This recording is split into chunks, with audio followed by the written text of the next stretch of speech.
Okay, good morning. Audible हूँ मैं? Good morning. आवाज आ रही ना आपको सबको? Yes sir. Okay sir. Okay, तो ठीक है, कल हम एलएसएम पढ़ रहे थे, ठीक है ना? तो एलएसएम में हमने कल ये स्ट्रेस डायग्राम तक पढ़ लिया था कि कहाँ तक स्ट्रेस डायग्राम आपको लेना है, क्या लेना है, ये चीजें हमने कल डिस्कस कर ली थी क्लास में। ठीक, आगे हमें डिस्कस करना है चीजें, ठीक है, जो कि हम लोग स्टार्ट करते हैं अपनी क्लास में, ठीक है? तो कल तक यहाँ तक क्लियर है ना सबका? सभी का क्लियर होगा यहाँ तक? किसी को कोई प्रॉब्लम तो नहीं होगी?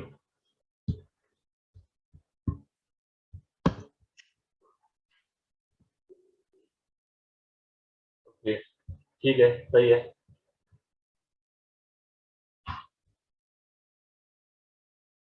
गुड, ठीक है। तो स्क्रीनशॉट आपने ले लिया होगा, नोट्स आपने बना लिए होंगे। आपका ये वीडियो आया क्या, कहीं पे अपलोड हुआ है, या आप लोगों ने कल ही यहीं से किया था काम? वीडियो मिल गया था आपको?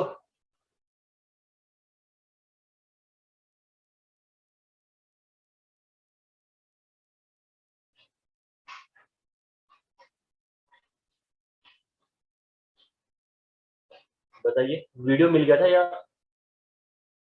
किसी वीडियो से पढ़ा आपने पहले इनिशियली?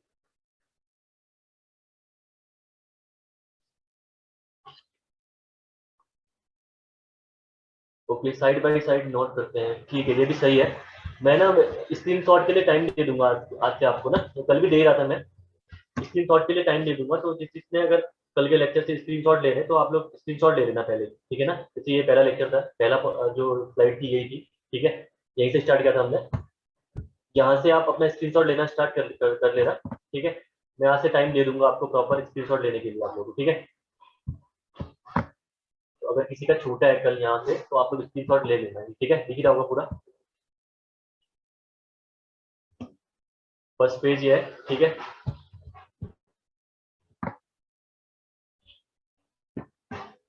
देन उसके बाद अगला पेज इसका ले लो आप स्क्रीनशॉट।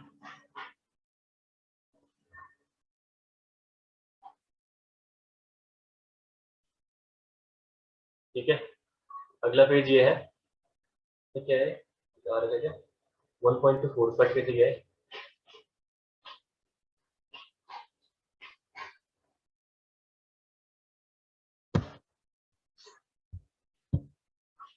एक सेकंड वेट करना आप लोग, कोई टेक्निकल इशू अराइज हो गया यहाँ पे।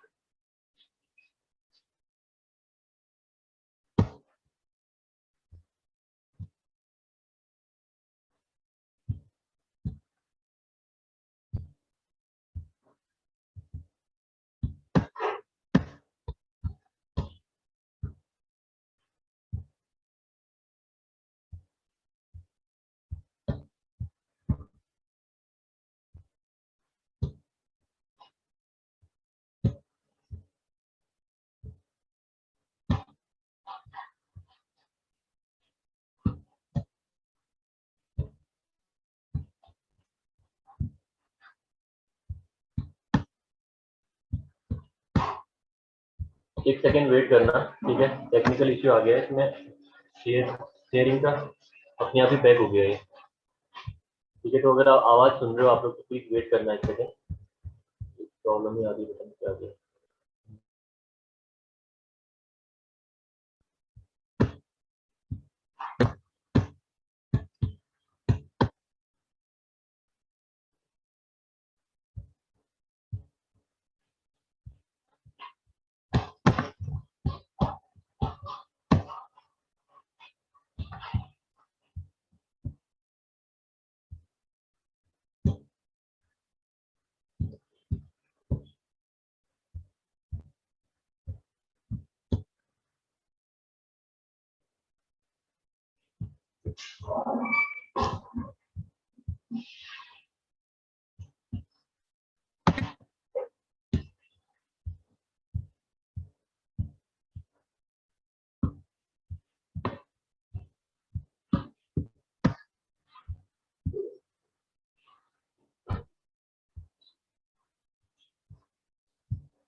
शेयरिंग हो पा रही है।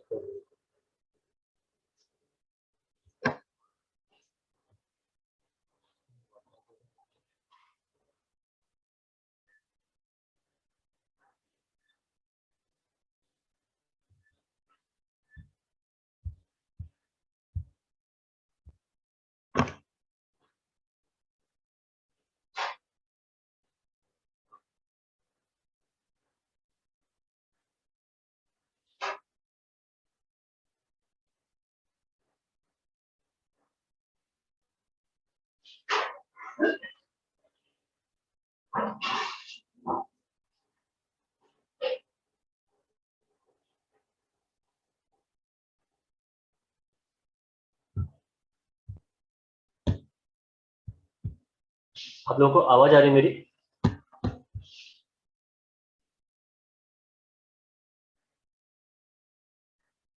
ओके, लेकिन शेयर नहीं हो पा रही स्क्रीन। करें उससे काम होगा।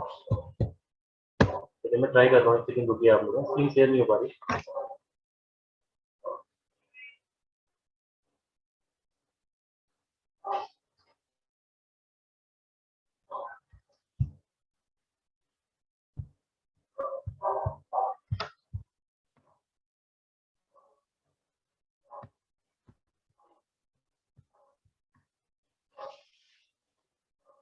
हो गया।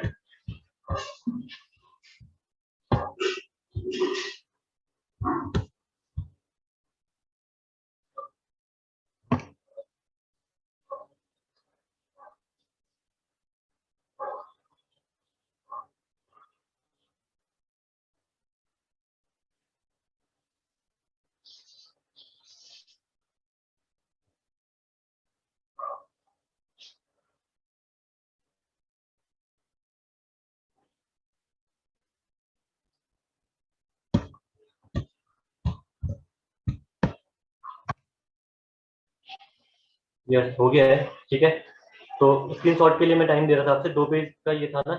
ये अपने आप ही जूम का पता नहीं क्या इश्यू आ रहा है इसमें, ये बता देना। ठीक है, तो आप लोग इसमें ही ले लो। ठीक है, ये वाला पेज था।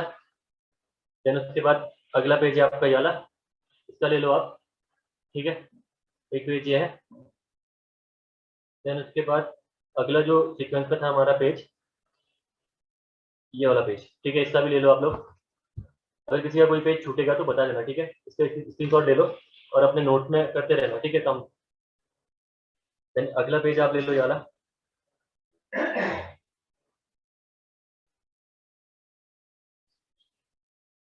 देन नेक्स्ट पेज, जो अगला पेज है ये वाला पेज है, इसका भी ले लीजिए आप लोग स्क्रीनशॉट। ठीक है, एक बार क्लास पूरी समझ जाओ, सारे स्क्रीनशॉट ले लोगे तो उसके बाद फिर बाद में आप बैठ के उसको नोट करते रहना, या साइड बाई साइड अगर आपको टाइम मिल रहा है अगर लिखने का तो भी ठीक है। जैसे कोई लिख रहे थे अभी, मानसूनियाल ने बताया कि साइड में लिखते हैं हम लोग, वो भी ठीक है। ठीक है, थोड़ा सा टाइम मैं दे दूंगा लिखने का। ठीक है, इसका भी ले लो आप स्क्रीनशॉट।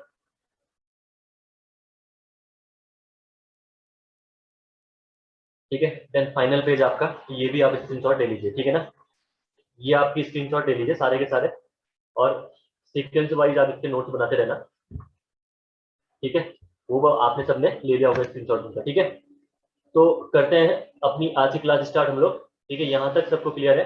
अगर कोई डाउट है तो आप लोग पूछ लेना। ठीक है, इसके आगे हम लोग स्टार्ट करते हैं अपने एजम्पन्स। ठीक है ना, अगला है आपका एजम्पन्स जो हम पढ़ने वाले हैं इसमें। ठीक है, एलएसएम में जो एजम्पन लिए गए हैं वो एजम्पन्स अब हम यहाँ पे डिस्कस करेंगे। ठीक है, तो एलएसएम में जो एजम्पन्स हमें लिए गए हैं वो हम करेंगे यहाँ पे डिस्कस। ठीक है ना,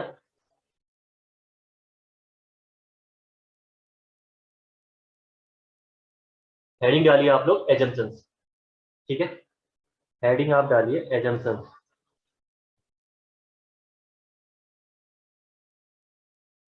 एजम्पशंस, ठीक है। डायग्राम बनाने के लिए थोड़ा जगह छोड़ना, अभी लिखना मत, एक बार पहला एजम्पशन लिखने देना, मैं कैसे कर रहा हूँ आप लोग फिर कर, उसके बाद आप लोग नोट करना, ठीक है ना। तो एजम्पशन मैं बता रहा हूँ आपको यहाँ पे कौन कौन से एलएसएम में एजम्पशन लिए गए हैं। हमने डब्ल्यूएसएम में भी रिस्पेक्टिवली एजम्पशन पढ़े थे कि जो जो एजम्पशन उन्होंने अपनी डिजाइनिंग में यूज करे थे, ठीक है। सिमिलरली जो एलएसएम है उसमें भी वेरियस एजम्पशन लिए गए हैं डिजाइनिंग में, ठीक है। तो डिजाइनिंग जो इन्होंने करी है वो depending upon the various assumption इन्होंने डिजाइनिंग करी है यहाँ पे एलएसएम में भी, ठीक है। तो सेम है यहाँ पे, कोई वो चीजें नहीं है, कुछ एजम्पशन तो सेम ही है जो वहां पे लिए गए थे, वही एजम्पशन हमें यहाँ भी लेने हैं, ठीक है ना। तो ज्यादा कोई बहुत अलग से एजम्पशन नहीं है, ठीक है, बस सिंपल सिंपल एजम्पशन है जो अभी तक हम पढ़ते हुए आ रहे हैं, वो सारे एजम्पशन अब मैं लिखूंगा, ठीक है। इससे पहले मैं उनको कहीं ना कहीं आपको बता चुका हूँ, जितना हमने एलएसएम में पढ़ा है अभी तक, ठीक है, या डब्ल्यूएसएम में पढ़ा होगा। तो एजम्पन्स आप लिखिए, ठीक है, पहला एजम्पन लिखिए, उसके बाद हम लोग उनको समझते हुए आगे बढ़ेंगे, ठीक है, लिखते हुए देन समझते हुए हम लोग आगे बढ़ेंगे एजम्पन्स को, ठीक है ना। तो जो पहला एजम्पन है आपका इसमें, ठीक है, एलएसएम में आपका जो पहला एजम्पन जो इन्होंने यूज कर रखा है वो एजम्पन है, at any section a plane section remains plane after the bending, ठीक है। जो एजम्पन आपने डब्ल्यूएसएम में पढ़ा था, plane section before bending remains plane after the bending, ये आपने एजम्पन पढ़ा था कहाँ पे, डब्ल्यूएसएम में, ठीक है। इसके बारे में हमने बहुत डिटेल में वहां पे डिस्कस भी करी थी कि हमने बताया था कि इस एजम्पन का मीनिंग क्या है, ठीक है। इसका मीनिंग क्या था आपका, इसका मीनिंग था कि plane section before bending remain plane after bending, मतलब कि जो स्ट्रेन डायग्राम होगा वो लीनियर होगा, ठीक है। और लीनियर क्यों होगा, क्योंकि न्यूट्रल एक्सिस की पोजीशन आपकी चेंज नहीं होगी, ठीक है।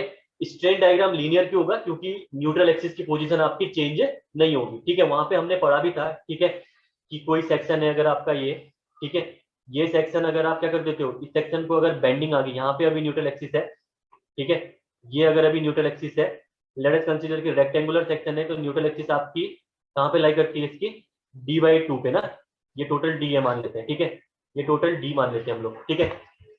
तो आफ्टर द बेंडिंग, ठीक है, जब इसमें बेंडिंग अप्लाई करेंगे हम लोग, ठीक है, बेंडिंग अप्लाई करेंगे, तो बेंडिंग जब अप्लाई हो गई, ठीक है, बेंडिंग अप्लाई होने के बाद भी होगा क्या इसमें, जो न्यूट्रल एक्सिस होगी वो आपकी d/2 पे ही एक्ट करेगी, d/2 पे, ठीक है।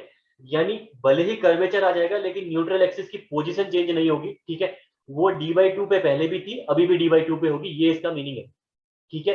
तो plane section before bending remains plane after bending का मतलब न्यूट्रल एक्सिस की पोजीशन चेंज नहीं होगी, और अगर न्यूट्रल एक्सिस की पोजीशन चेंज नहीं होगी तो किसी भी पॉइंट में आपका जो स्ट्रेन डायग्राम आप लोगे वो स्ट्रेन डायग्राम आपका लीनियर बन के आएगा, ये आप पढ़ रहे थे अभी तक, ठीक है ना। तो किसी भी पॉइंट में अगर आप स्ट्रेन डायग्राम को लोगे तो वो स्ट्रेन डायग्राम आपका लीनियर स्ट्रेन डायग्राम आपको मिलेगा यहाँ पे, ठीक है। तो ये चीज हमने पढ़ी थी, ठीक है, डब्ल्यूएसएम में थोड़ा सा मैंने यहाँ पे रिवाइज कर दिया आपका, ठीक है, इसको मैं कर रहा हूँ इरेज, और अब मैं कर रहा हूँ यहाँ पे इस एजम्पशन का राइट कर रहा हूँ यहाँ पे, ठीक है। तो जो पहला एजम्पशन हम लोग पढ़ने वाले हैं यहाँ पे, पहला एजम्पशन जो हम लोग पढ़ने वाले हैं वो है आपका, ठीक है, first assumption, plane at any section, at any section, at any section, plane section, plane section before bending, plane section before bending remains plane after bending, remains plane after bending, ठीक है। At any section, plane section before bending remains plane after bending, ठीक है। इसका meaning क्या था आपके, इसका meaning है आपका, इसका मीनिंग क्या था, मीनिंग है, what is the meaning, meaning है आपका, strain diagram is linear, strain diagram is linear, strain diagram is linear. तो ये जो plane section before bending remains plane assumption है, ये एवरीवेयर यूनिवर्सल है, ये हर जगह आपका एप्लीकेबल है, ठीक है ना। भले वो ट्विस्टिंग या टॉर्सन पढ़ो, बेंडिंग इक्वेशन पढ़ो, आरसीसी का कोई भी डिजाइनिंग पढ़ो, तो वहां पे आपका न्यूट्रल एक्सिस, हम लोग स्ट्रेन डायग्राम ऑलवेज लीनियर लेके चलते हैं, ठीक है ना। तो यूनिवर्सल एजम्पशन है आपका, ठीक है, यहाँ पे भी ये ऑब्वियसली बात है अप्लाई होगा, ठीक है ना। तो स्ट्रेन डायग्राम इज लीनियर, इसका क्या है, मीनिंग है, ठीक है। तो जो जो चीजें हम लोग एजम्पशन में लिखेंगे उन चीजों को हम लोग ड्रॉ भी करते जाते हैं, ठीक है। जो जो चीजें हम लोग यहाँ पे एजम्पशन में लिखेंगे उन चीजों को हम लोग यहाँ पे ड्रॉ भी करते हुए चलते हैं, ठीक है। क्या क्या चीजें हमसे कह रही है वो चीजें हम लोग सब ड्रॉ करते हुए भी चलेंगे, ठीक है। तो पहला आपका एजम्पशन ये था, इस एजम्पशन के बेस पे कुछ चीजें हम लोग ड्रॉ कर लेते हैं, ठीक है, जिससे कि आपको चीज पिक्चर और क्लियर हो जाए अच्छे से, ठीक है ना। तो ये आपका कोई बीम है, ठीक है ना, ये कोई बीम है, दिस इज अ बीम, जो कि अभी तक हम लोग यूज करते हुए आ रहे हैं। सेम आपकी कोई बीम है, इस बीम में आपको पता है न्यूट्रल एक्सिस कहीं यहाँ पे लाई कर रही होगी, ठीक है। एज्यूम कर रहे हैं कि न्यूट्रल एक्सिस आपकी यहाँ पे लाई करेगी, ठीक है। और रेनफोर्समेंट कहाँ प्रोवाइड करते हो, ऑब्वियसली बात है न्यूट्रल एक्सिस से नीचे टेंशन को रेजिस्ट करने के लिए, ठीक है। तो रेनफोर्समेंट आपने कहीं यहाँ पे प्रोवाइड करी, ठीक है, रेनफोर्समेंट आपने यहाँ पे प्रोवाइड करी। और एरिया ऑफ स्टील जो आपने प्रोवाइड कर रखा है यहाँ पे वो है आपका AST। AST आपका क्या है यहाँ पे, एरिया ऑफ स्टील प्रोवाइडेड, ठीक है। और आपको पता है टॉप कंप्रेशन फाइबर से लेकर सेंट्रॉइड ऑफ द रेनफोर्समेंट के बीच की डिस्टेंस आपकी कहलाती है इफेक्टिव डेप्थ, ठीक है।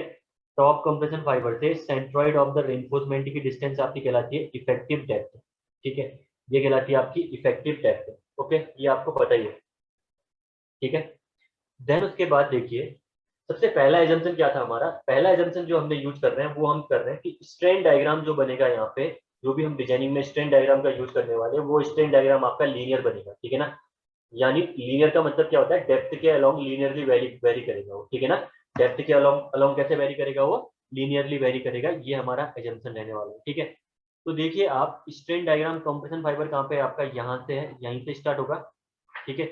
ये स्ट्रेन डायग्राम आपका यहीं से स्टार्ट होगा, ठीक है, और लीनियरली ये वेरी करेगा अलोंग द न्यूट्रल एक्सिस, ठीक है। तो न्यूट्रल एक्सिस के अलोंग ये लीनियरली वेरी करने वाला है, ये हमने पढ़ा है अभी तक, ठीक है ना।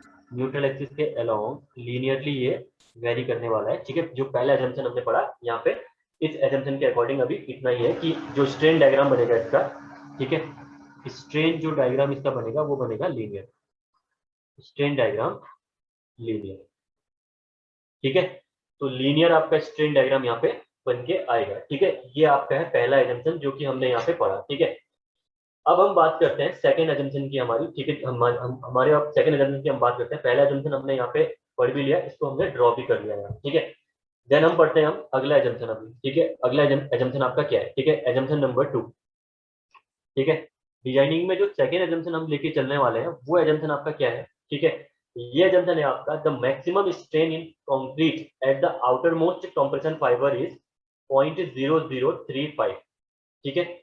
ये आपका स्ट्रेन डायग्राम है, ठीक है। आपको पता है कॉम्प्रेशन फाइबर कौन सा है, ये वाला आपका कॉम्प्रेशन फाइबर है टॉप में, ठीक है ना। जो टॉप में ये जो मैं हाईलाइट कर रहा हूँ इसको, ये आपका है कॉम्प्रेशन फाइबर, ठीक है। और बॉटम पे आपका कौन सा है, टेंशन फाइबर, ठीक है। तो इन्होंने एक लिमिट स्पेसिफाई कर रखी है, इन्होंने बोला है कि जो मैक्सिमम स्ट्रेन है, ठीक है, जो कि कंक्रीट में आप अप्लाई कर सकते हो वो अप्लाई कर सकते हो आप 0.0035। अगर मैं पहले के लेक्चर की बात करूं तो कल के लेक्चर की मैं बात करूं तो हमने लास्ट में पढ़ा भी था कि जो स्ट्रेन आपका यूज करोगे आप यूज करोगे 0.0035 का, ये आपने पढ़ा भी था, ठीक है। साथ में आपने पढ़ा क्या था कि 0.002 से लेकर 0.0035 तक आपका स्ट्रेन डायग्राम रेक्टेंगुलर होगा, और जीरो से लेकर स्ट्रेन 0.002 तक आपका स्ट्रेन डायग्राम क्या होगा, पैराबोलिक होगा, जो कि मैंने यहाँ पे ये बना के रखा था, ठीक है। ये भी एक एजम्पशन ही था जो कल मैंने यहाँ पे डिस्कस कर दिया था, इसको हम आज लिखेंगे, ठीक है ना। लेकिन जो ये 0.0035 स्ट्रेन है, मैंने बोल दिया यहाँ पे स्ट्रेन मैक्सिमम कितना अलाउ कर सकते हो कंक्रीट में आप, 0.0035 का, ठीक है। इससे ऊपर अगर आप स्ट्रेन प्रोवाइड करते हो तो इसका मतलब आपकी जो कंक्रीट है वो आपकी फेल कर गई है, ठीक है। ये मैक्सिमम स्ट्रेन है, ठीक है, जो कि आप अलाउ कर सकते हो इसमें। और जो ये स्ट्रेन जनरेट होता है ये होता है आपका बेंडिंग की वजह से, ठीक है। जो स्ट्रेन ये जनरेट होता है वो स्ट्रेन आपका किसकी वजह से जनरेट होता है, आपका बेंडिंग की वजह से, ठीक है ना। आपको पता है आप बीम की डिजाइनिंग कर रहे हो, बीम की डिजाइनिंग करते समय आपको इतना तो पता है कि जो भी आपकी डिजाइनिंग करोगे आप मोमेंट निकालते हो ना, यहाँ पे मोमेंट निकालोगे क्यों, क्योंकि उसमें बेंडिंग होती है, ठीक है ना। बीम आपकी बेंडिंग में सब्जेक्टेड होती है, तो इसी वजह से आप उसमें मोमेंट ऑफ रेजिस्टेंस भी निकालते हो, ये तो आपको पता ही है, ठीक है। उसी बेंडिंग की वजह से जो स्ट्रेन आपका कॉम्प्रेशन फाइबर में मिल रहा है वो मिल रहा है आपका 0.0035 का, ठीक है ना, ये ध्यान रखना। जो 0.0035 आपका स्ट्रेन मिलता है वो मिलता है आपका बेंडिंग की वजह से, ठीक है ना, कॉम्प्रेशन में जो बेंडिंग हो रही है उसकी वजह से, ठीक है। तो सेकेंड एजम्पशन हम लोग लिख लेते हैं इसको भी, ठीक है। ये है आपका the maximum strain in concrete at the outer most compression fibre, the maximum strain, the maximum strain in concrete, the maximum strain in concrete at outermost, at outermost compression fiber, outermost compression fiber, outermost compression fiber is 0.0035, 0.0035, ठीक है। और ये आपका आया किसकी वजह से है, मैंने बता दिया आपको, in case of bending compression, यानी in case of, in case of bending compression, in case of bending compression, ठीक है, in case of bending compression, ठीक है। तो ये पॉइंट आपका काफी काफी इंपॉर्टेंट पॉइंट है, ठीक है। बहुत बार एसएससी जेईई के एग्जाम में भी पूछा गया है ये, कि बेंडिंग की वजह से आउटर मोस्ट फाइबर में आपका, ठीक है, ये ध्यान रखना, ये मैंने हाईलाइट करके रख दिया है कि बेंडिंग कंप्रेशन की वजह से जो कंक्रीट है उसके आउटर मोस्ट कंप्रेशन फाइबर में कितने आपके स्ट्रेन मैक्सिमम हम अलाउ कर सकते हैं, ठीक है। तो आपका कितना स्ट्रेन अलाउ कर सकते हो आप, 0.0035 का आप स्ट्रेन इसमें अलाउ कर सकते हो, ठीक है। इसमें एक चीज और थी, आपको मैंने बता ही दिया है, ठीक है ना, कि जो 0.002 से 0.0035 तक जो स्ट्रेन डायग्राम आप लेने वाले हो, वो स्ट्रेन डायग्राम क्या लेने वाले हो आप, रेक्टेंगुलर स्ट्रेन डायग्राम लेने वाले हो, ठीक है। ये मैंने बता दिया, और इस पॉइंट को भी हम लोग यहाँ पे नोट डाउन कर लेते हैं, ठीक है ना। तो लिख लो इसको भी आप, बिटवीन,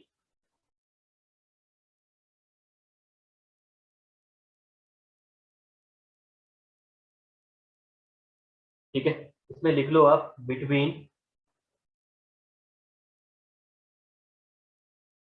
बिटवीन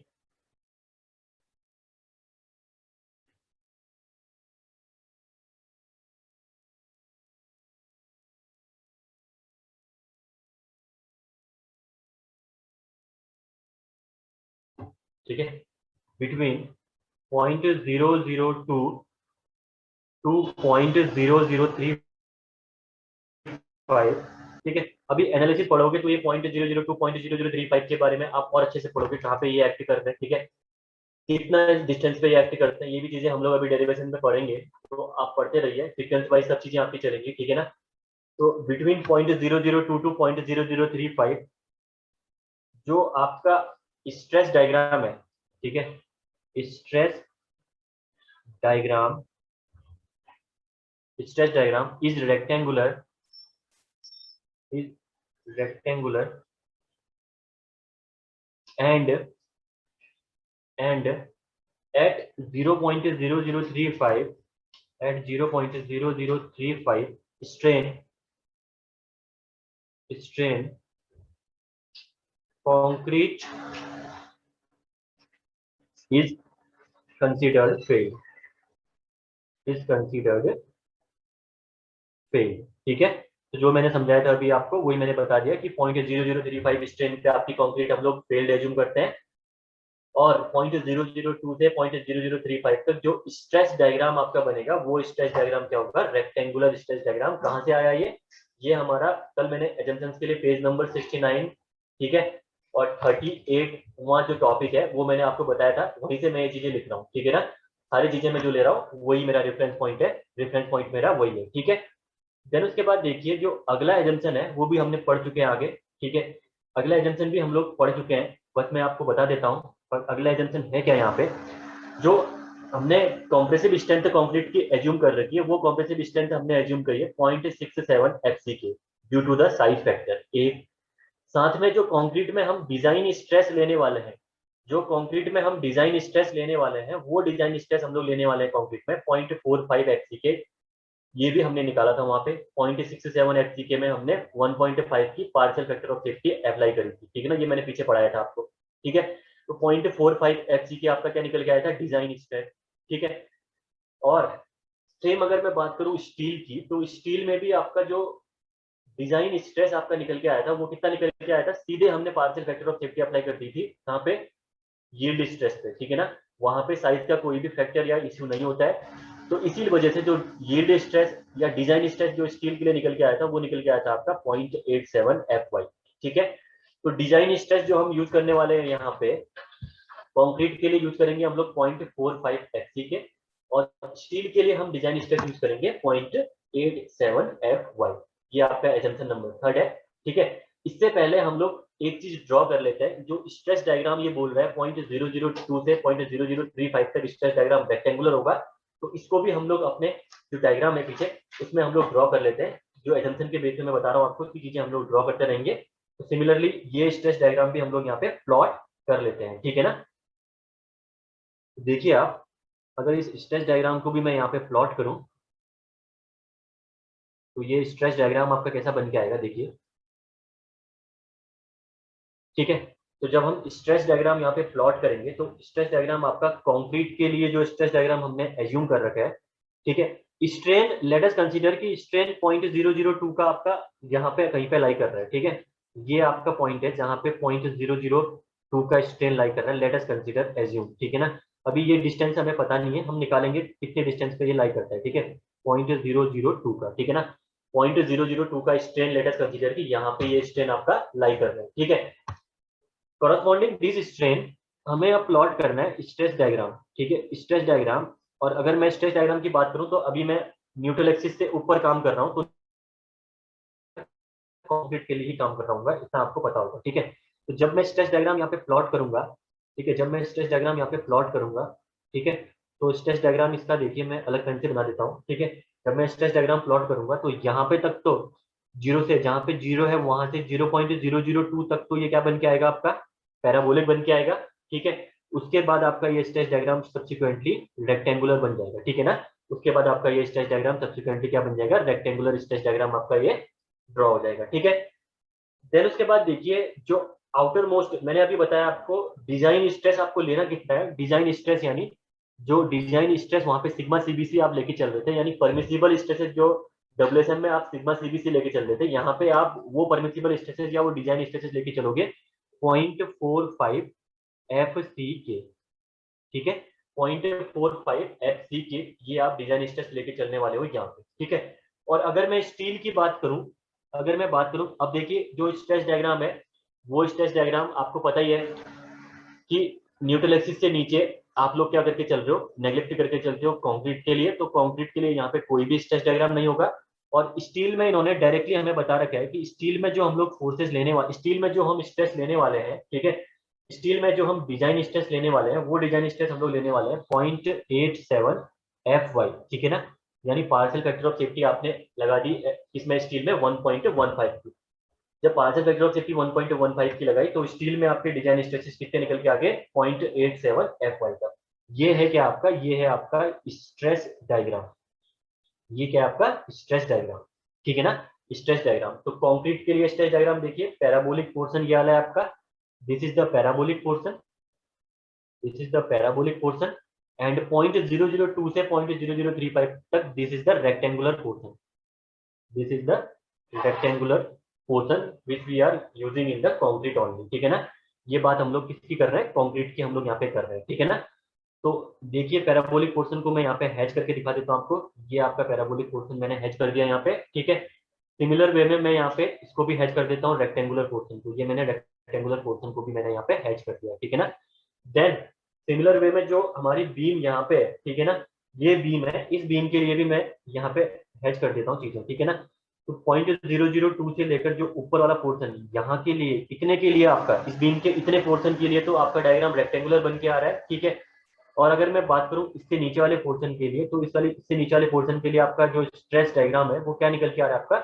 वो निकल के आ रहा है आपका पैराबोलिक। ठीक है ना, पैराबोलिक आपका स्ट्रेस डायग्राम निकल के आ रहा है। ठीक है, आपको पता ही है जो यहाँ पे होगा कंक्रीट ये कंप्रेशन में होगी, और जो बॉटम पे आपकी कंक्रीट होगी न्यूट्रल एक्सिस के नीचे ये होगी आपकी टेंशन में। ये तो आपने पढ़ा ही था। ठीक है ना, कंप्रेशन एंड टेंशन में ये होगी, और यहाँ पे जो आप कंक्रीट है न्यूट्रल एक्सिस से नीचे की कंक्रीट आप क्या करोगे, नेग्लेक्ट करोगे। ठीक है ना, न्यूट्रल एक्सिस से नीचे की कंक्रीट आप लोग नेग्लेक्ट करोगे, because you assume that concrete will take zero tensile stresses. ठीक है ना, तो ये तो हो गया हमारा अभी तक जो हमने पढ़ा, वो चीजें हमने डायग्रामेटिकली हमने यहाँ पे ड्रॉ कर ली। ठीक है, लिख भी लेते हैं इनको, ठीक है। डिजाइन स्ट्रेस आपका जो थर्ड एजम्पशन था, उस थर्ड एजम्पशन को हम लोग यहाँ पे लिख भी लेते हैं, ठीक है।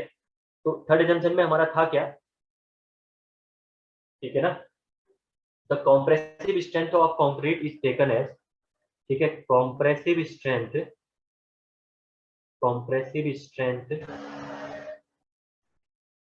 Of concrete is taken as, compressive strength of concrete is taken as कितना, कॉम्प्रेसिव स्ट्रेंथ ऑफ कंक्रीट कितनी ली गई आपकी, 0.67 एफसी के, 0.67 एफसी के आपकी कंक्रीट कॉम्प्रेसिव स्ट्रेंथ एज्यूम करिए इन्होंने आईएस कोड में, ठीक है। ये करिए इन्होंने कॉम्प्रेसिव स्ट्रेंथ। तो अगर मैं यहाँ पे निकालूं डिजाइन स्ट्रेस, डिजाइन स्ट्रेस जो हम यूज करने वाले हैं अपनी डिजाइनिंग में, अगर मैं बात करूं डिजाइन स्ट्रेस की, तो डिजाइन स्ट्रेस आपका क्या था, 0.67 एफसी के में आप 1.5 की पार्शियल फैक्टर ऑफ सेफ्टी आप क्या करने वाले हो, यूज करने वाले हो। तो जो डिजाइन स्ट्रेस आपका निकल के आया था, वो निकल के आया था 0.45 एफसी के, ठीक है। ये मैंने क्लास में पढ़ाया था डिटेल में, पहली वाली क्लास में ये हमने काफी डिटेल में ये चीजें डिस्कस करी थी, ठीक है ना। ये हम यूज करने वाले हैं डिजाइन स्ट्रेस इन कॉन्क्रीट, ठीक है। ध्यान रखना किसकी बात हो रही है, कॉन्क्रीट की, कॉन्क्रीट, ठीक है ना, कॉन्क्रीट की। इन सिमिलर वे अगर मैं बात करूं स्टील की, ठीक है, स्टील की मैं बात करूं, अगर मैं बात करूं स्टील की, तो स्टील में जो आप डिजाइन स्ट्रेस यूज करने वाले हो यहाँ पे, डिजाइन स्ट्रेस, क्योंकि यहाँ पे साइज का इफेक्ट नहीं होता है, तो साइज फैक्टर हम लोग कंसीडर नहीं करेंगे, तो सीधे सीधे हम लोग यहाँ पे डिजाइन स्ट्रेस निकाल सकते हैं। कंक्रीट में आपने साइड फैक्टर यूज किया था, तभी आपने 0.67 एफसी की उसकी स्ट्रेंथ एज्यूम करी पहले, ठीक है। तो डिजाइन स्ट्रेस स्टील में जो आप निकालोगे, वो निकालोगे आप एफ वाई अपॉन 1.15, ठीक है ना। पार्शियल फैक्टर ऑफ सेफ्टी लगा दोगे सीधे सीधे आप किसमें, एफ वाई में, तो ये निकल के आई थी आपकी 0.87 एफ वाई, ठीक है। इसकी बात चल रही स्टील की।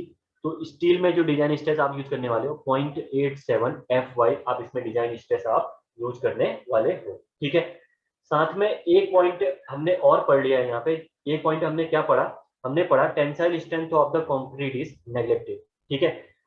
जो भी टेंसाइल स्ट्रेंथ है कंक्रीट की, वो आप नेग्लेक्ट करोगे और आप एज्यूम करोगे कि जो आप स्टील यूज कर रहे हो वहां पे, वो सारी की सारी टेंसाइल स्ट्रेंथ को बियर कर रही है, कौन, स्टील, ठीक है ना।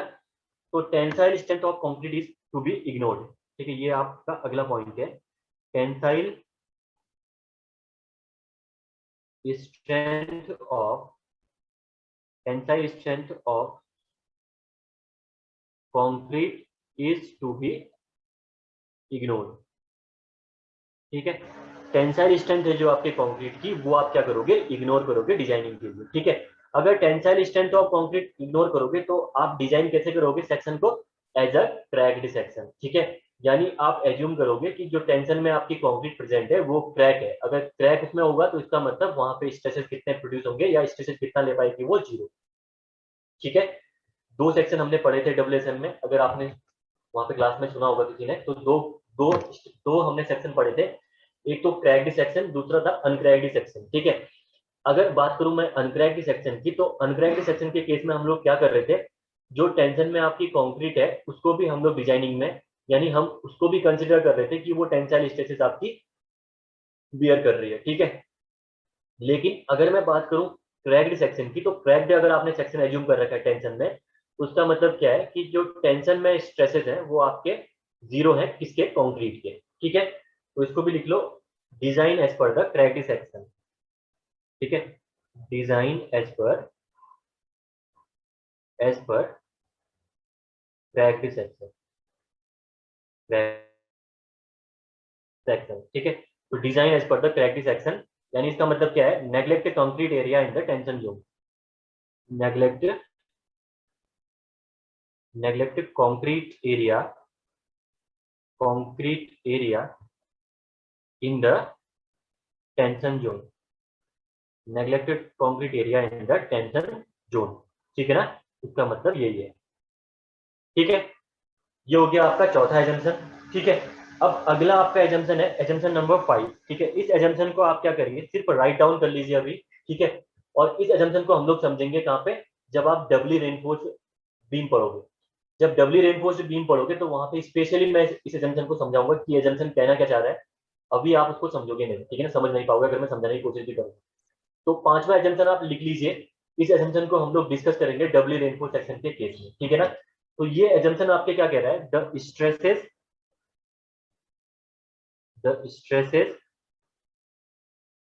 in reinforcement are to be derived.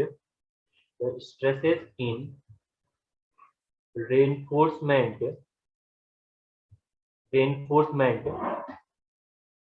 are to be derived from the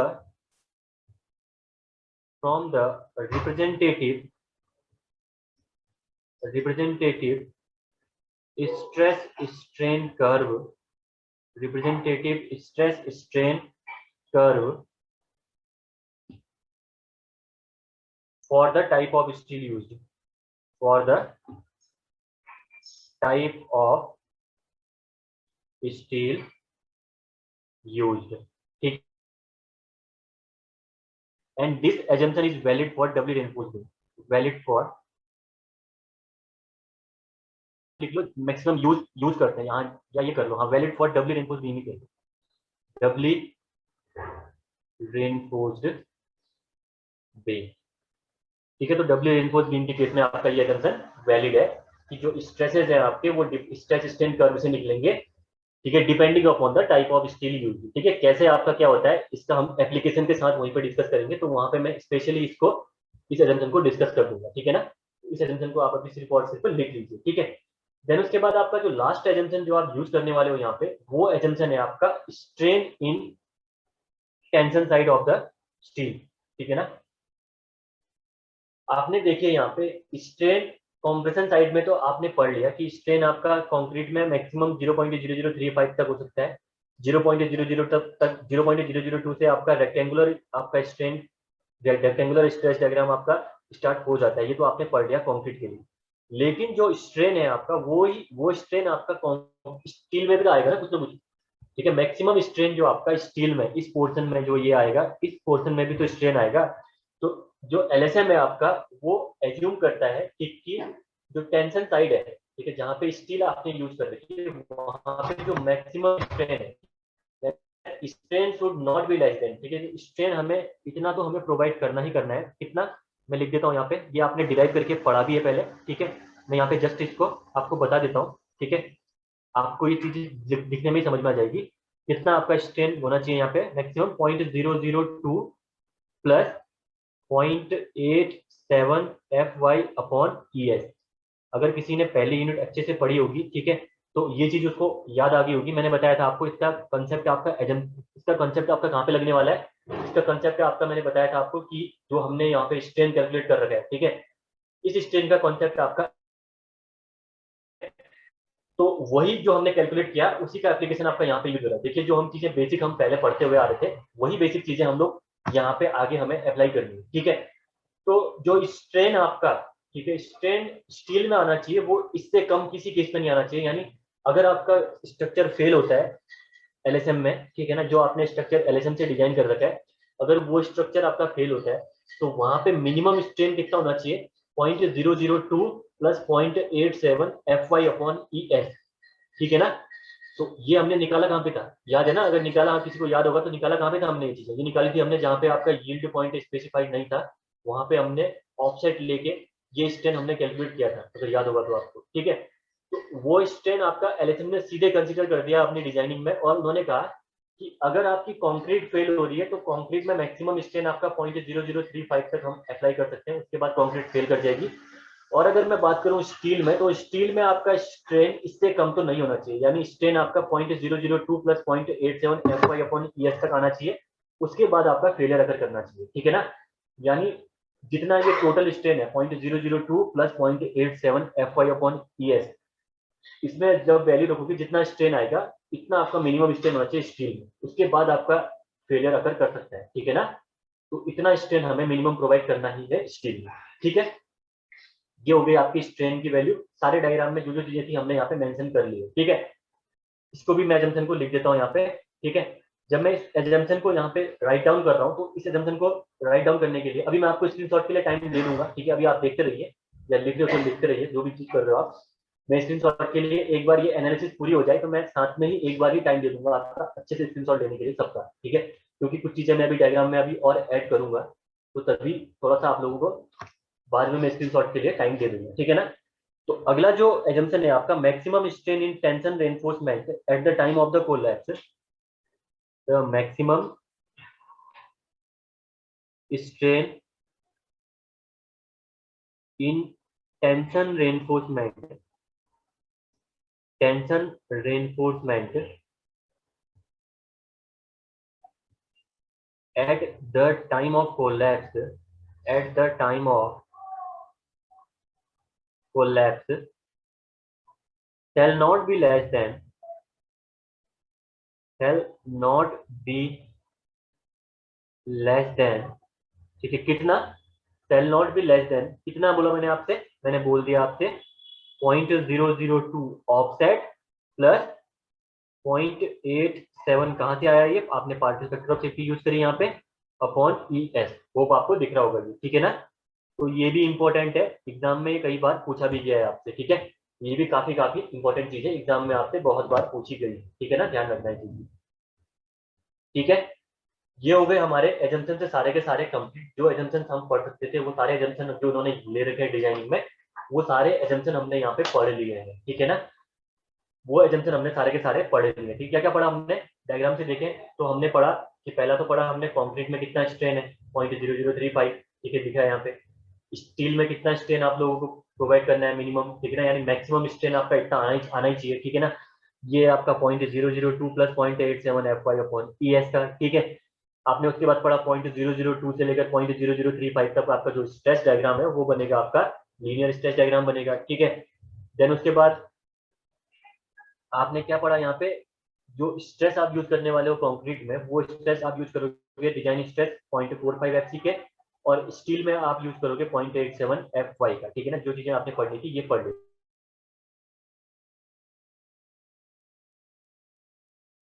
के बाद देखिए अब हम पढ़ेंगे एनालिसिस, वहां पे पढ़ी थी मोमेंट ऑफ रेजिस्टेंस निकालने के लिए, सेम एनालिसिस हम लोग यहाँ पे भी पढ़ेंगे मोमेंट ऑफ रेजिस्टेंस को निकालने के लिए depending upon the assumptions we used in LHM, ठीक है ना। जो भी एजम्पशन हमने अभी अभी पढ़ रखे हैं यहाँ पे, उनके बेस पे हम लोग एनालिसिस करने वाले हैं आगे, जो भी आप पढ़ोगे मोमेंट ऑफ रेजिस्टेंस निकालेंगे हम लोग, ठीक है। यहाँ तक किसी को कोई प्रॉब्लम है तो आप लोग कमेंट में क्वेश्चन पूछ सकते हो, कोई भी चीज दोबारा रिपीट करनी है या कोई चीज समझ में नहीं आ रही है, कहीं पे कोई डाउट है तो आप लोग कमेंट में पूछ ले या अनम्यूट करके क्वेश्चन पूछ सकते हो।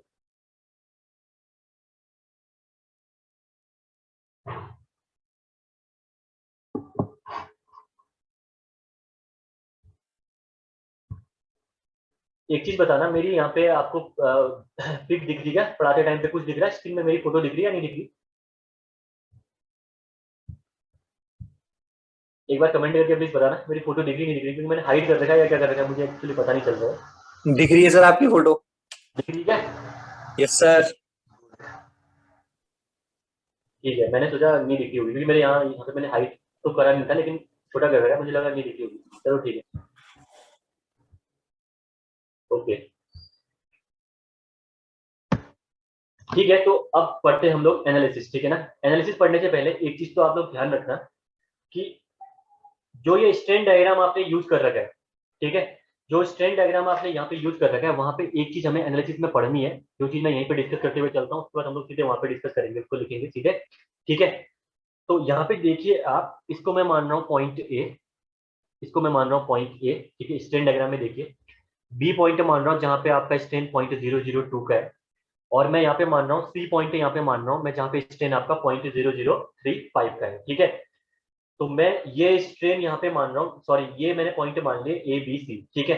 अब हमें वैल्यू निकालनी है ए बी बी सी, ठीक है ना, ए बी और बी सी की, यानी जीरो से लेकर जहां पे 0.002 स्ट्रेन आपका अकर कर रहा है वो कितनी डिस्टेंस में अकर कर रहा है, ठीक है, ये हमें निकालना है पहले तो।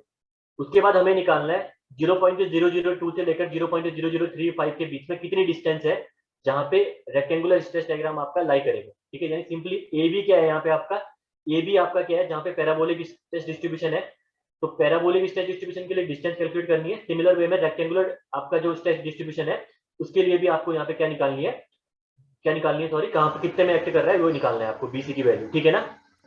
तो एक चीज देखिए, सिंपल, ठीक है, कॉन्सेप्ट आपके वही अप्लाई होने जो अभी तक अप्लाई होते हुए जा रहे हैं।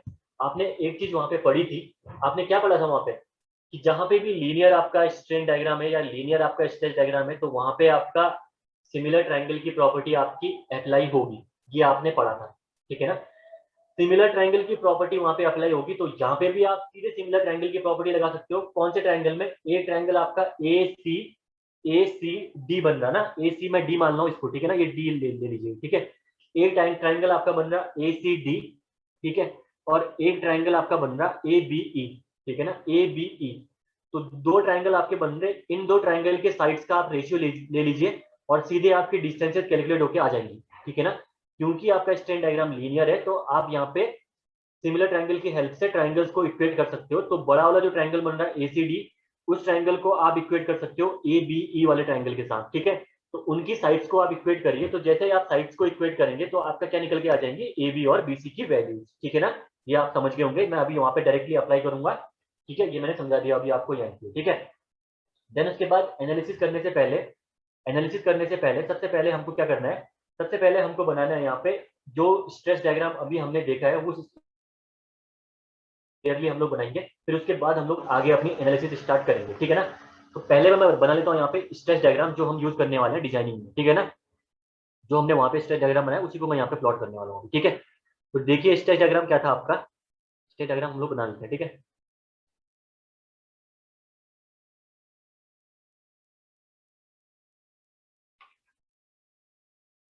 जब मैं स्ट्रेस डायग्राम को बनाऊंगा, ठीक है, तो कुछ न्यू स्ट्रेस डायग्राम आपका ये बन के आने वाला है, ठीक है। और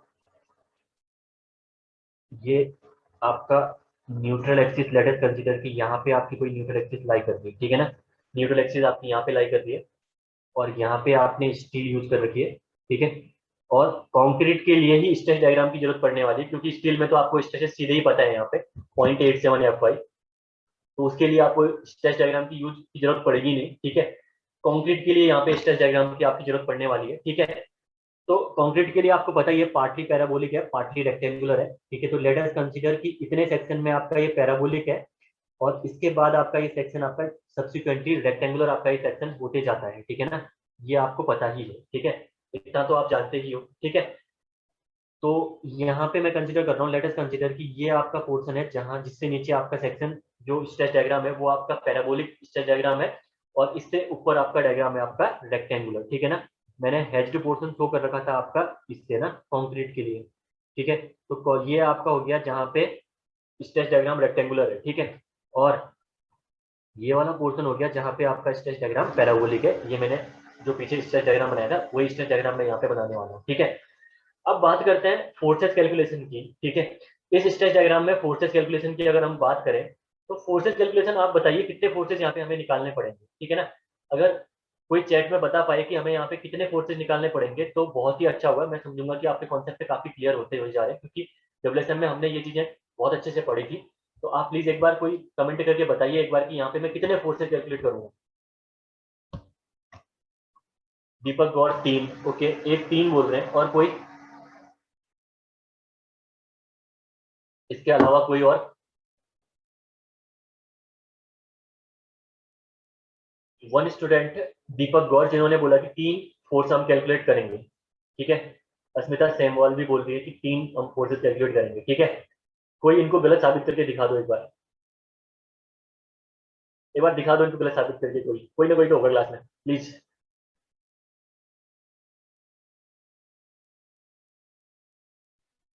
किसी की हिम्मत नहीं मतलब, हाँ, ठीक है, ठीक है। तो सही है आपका, 3 आप इसमें फोर्सेस कैलकुलेट करोगे, वेरी गुड, ठीक है। आपके कॉन्सेप्ट काफी क्लियर हो रहे हैं, ठीक है। जो भी और भी लोग हैं जिन्होंने आंसर पता था जिनको, ठीक है। 3 फोर्सेस आपके कैलकुलेट करने हैं, ठीक है। एक फोर्स आप कहाँ पे करोगे, जो रेक्टेंगुलर पोर्शन है वहां पे, ठीक है ना। लेट अस कंसीडर कि रेक्टेंगुलर पोर्शन में जो आपका फोर्स निकल के आ रहा है वो आपका निकल के आ रहा है यहाँ पे एक्ट कर रहा है, ठीक है ना। कहाँ पे एक्ट कर रहा है, यहाँ पे आपका रेक्टेंगुलर पोर्शन में जहाँ पे कंक्रीट आपकी है, तो वो फोर्स निकलेगा आपका C1 आपका फोर्स निकलेगा यहाँ पे, ठीक है। दूसरा जो फोर्स आपका निकलने वाला है वो आप निकालोगे पैराबोलिक पोर्शन में, क्योंकि आपका यहाँ पे सेक्शन चेंज हो रहा है, आपको पता है डायमेंशन अलग अलग है। जब डायमेंशन अलग अलग होंगी तो आपको पता है कि फोर्सेज भी अलग अलग कैलकुलेट हो रहे होंगे, क्योंकि ये हमने डब्ल्यू डेनको सेक्शन के केस में अच्छे से पढ़ा था ये चीज, ठीक है ना, डब्ल्यूएसएन में। तो यहाँ पे देखिए आप, यहाँ पे देखिए आप एक फोर्स आपका पैराबोलिक पोर्शन पे एक्ट करेगा जो कि आपका यहाँ पे एक्ट करेगा, ठीक है, लेट अस कंसीडर यहाँ पे एक्ट करेगा, और ये फोर्स आपका कहलाएगा C2, ठीक है, ये फोर्स आप कैलकुलेट करोगे C2, ठीक है, कितना आ रहा है नहीं पता। एक फोर्स आपका निकलेगा T फोर्स, जो आपका निकलेगा टेंशन स्टील के पॉइंट पे, जहां पे आपकी टेंशन स्टील है वहां पे आपका एक फोर्स, ठीक है, ये फोर्स आपका निकलेगा T फोर्स जहां पे आपकी टेंशन स्टील आपकी प्रेजेंट है, ठीक है। लेट अस कंसीडर कि जो C1 फोर्स है आपका, लेट अस कंसीडर कि जो C1 फोर्स आपका एक्ट कर रहा है वो एक्ट कर रहा है आपका कहां पे, y1 डिस्टेंस पे एक्ट कर रहा है, मैं एज्यूम कर रहा हूं, ठीक है, आई एम एज्यूमिंग कि ये आपका y1 डिस्टेंस पे एज्यूम कर रहा है। और जो C2 फोर्स आपका एक्ट कर रहा है वो C2 फोर्स आपका एक्ट कर रहा है कहां पे, आपका y2 डिस्टेंस पे एक्ट कर रहा है टॉप कंप्रेशन फाइबर से, ठीक है ना, ये आपका एक्ट कर रहा है y2 डिस्टेंस पे, ठीक है, this is acting at the y2 distance from the top compression fibre, ठीक है।